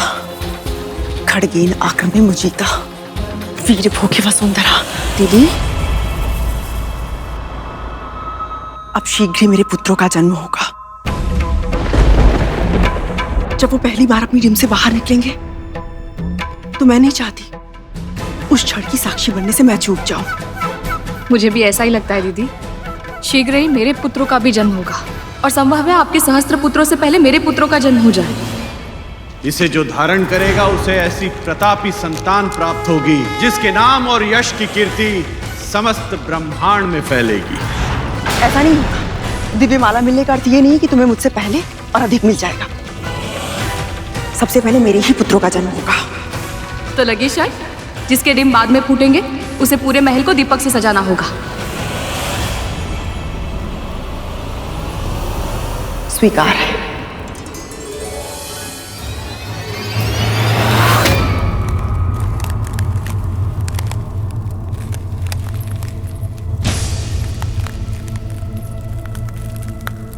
कहां से आ रही है ये ध्वनि?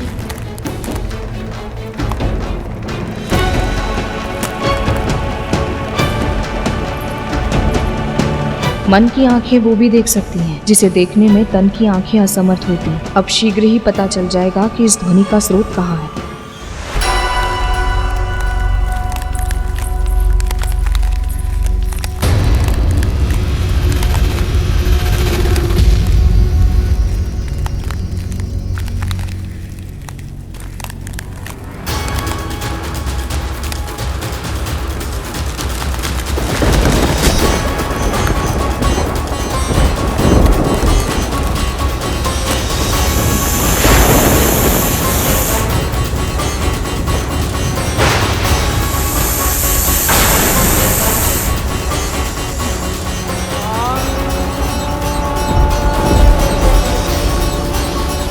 अनंत, सत्य कहा तुमने। मेरा सबसे बड़ा पुत्र इस नाम से भी जाना जाएगा।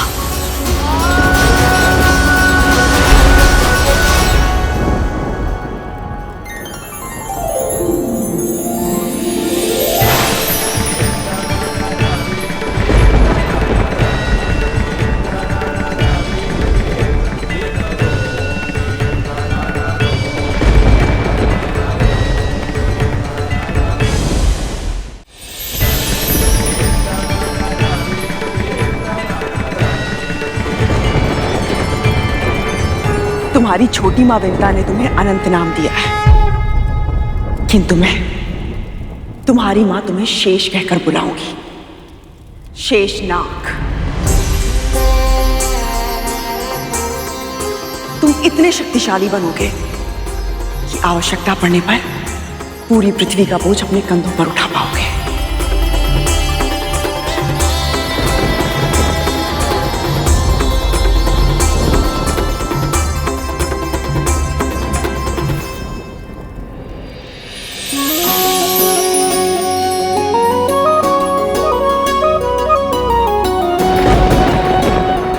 अनंत, तुम्हें अनंत काल तक प्रभु श्री नारायण की भक्ति और सेवा का अवसर मिले। वंदे विष्णु भवभयहरं सर्वलोकैकनाथं। देख लिया, सबसे पहले मेरे ही पुत्र ने जन्म लिया।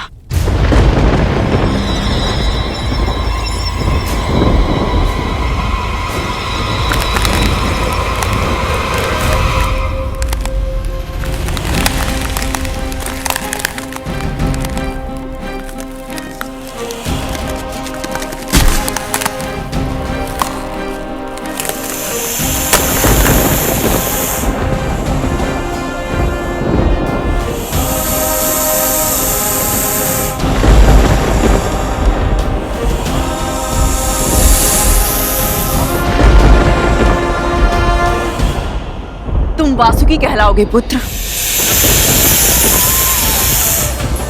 मनचाही लंबाई धारण कर सकते हो तुम।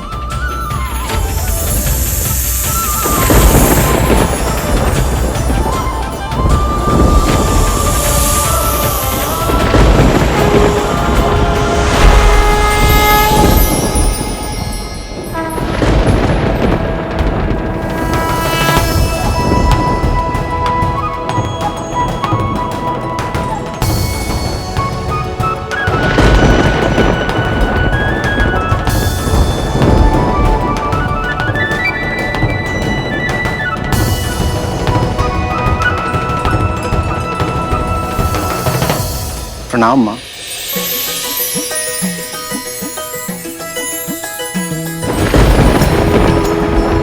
प्रणाम छोटी माँ।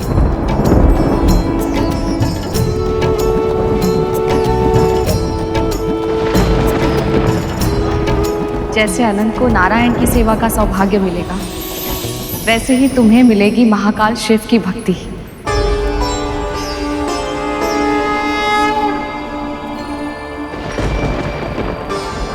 उनके गले की शोभा बनोगे तुम।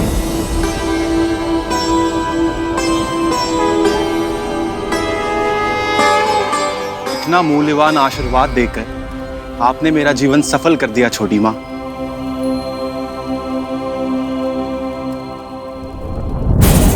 मेरे पुत्र इसी की स्तुति करते रहेंगे तो मेरा स्वप्न तो अधूरा ही रह जाएगा।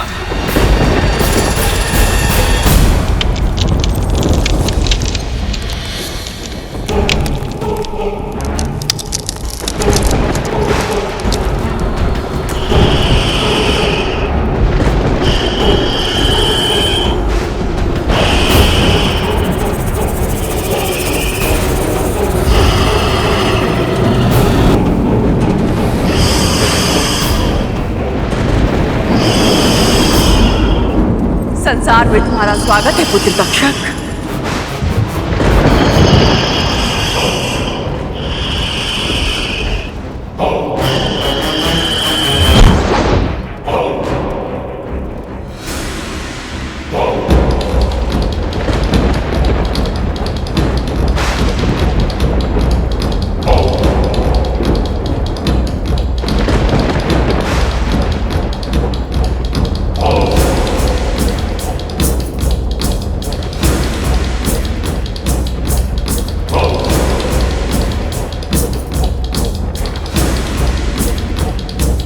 तुम्हारे विष की कोई काट नहीं होगी। बिजली की लपट और उसकी गति के गुण जो तुम्हारे भीतर है, उस गुण के कारण तुम नाग शक्ति के नायक बनोगे।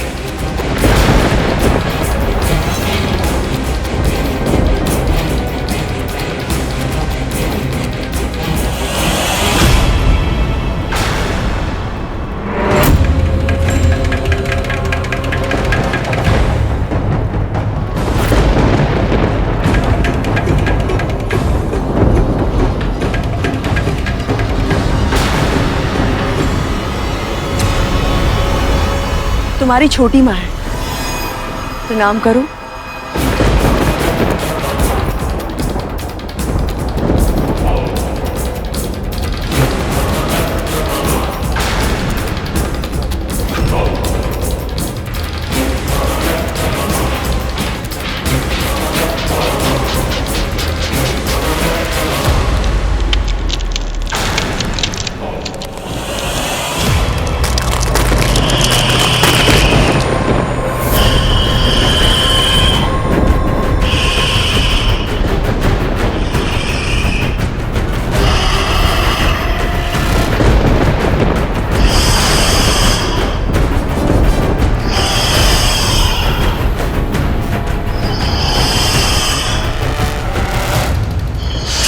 रुक जाओ पुत्र।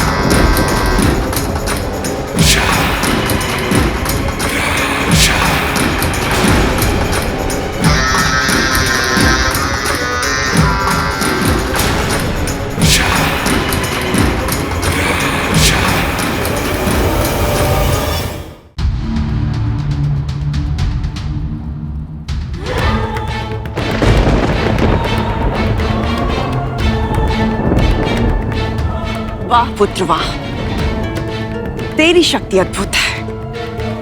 साक्षात काल का रूप हो तुम।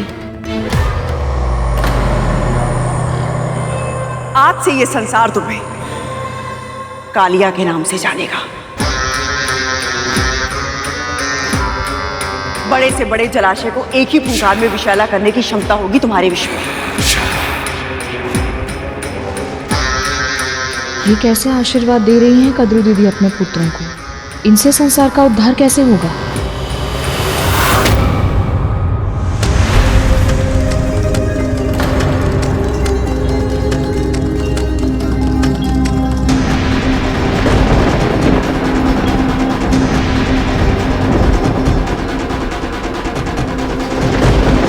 हुआ विंता? कदम का ये वृक्ष मुझे बहुत प्रिय था दीदी।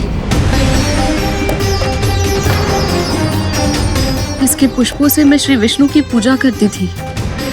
एक वृक्ष ही तो जला है विंता, इसमें इतना खिन्न होने की क्या आवश्यकता है? बच्चे खेल रहे हैं, नाश विनाश तो होता ही रहेगा। तुम नहीं समझोगी, तुम्हारी अभी तक एक भी संतान नहीं हुई है ना?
मेरे पुत्र न केवल आयु में बल्कि बल, सामर्थ्य, ऐश्वर्य में भी तुम्हारे पुत्रों से बड़े होंगे। मैं शर्त जीत गई विंता, और अब मैं अपने पुत्रों के साथ समस्त संसार को जीतूंगी। ये पुत्र नहीं, 1 सहस्त्र अस्त्र शस्त्र है मेरे, जो बड़ी से बड़ी शक्तियों को मेरे चरणों में झुका देंगे। समस्त संसार इनसे डरेगा और मेरा सम्मान करेगा।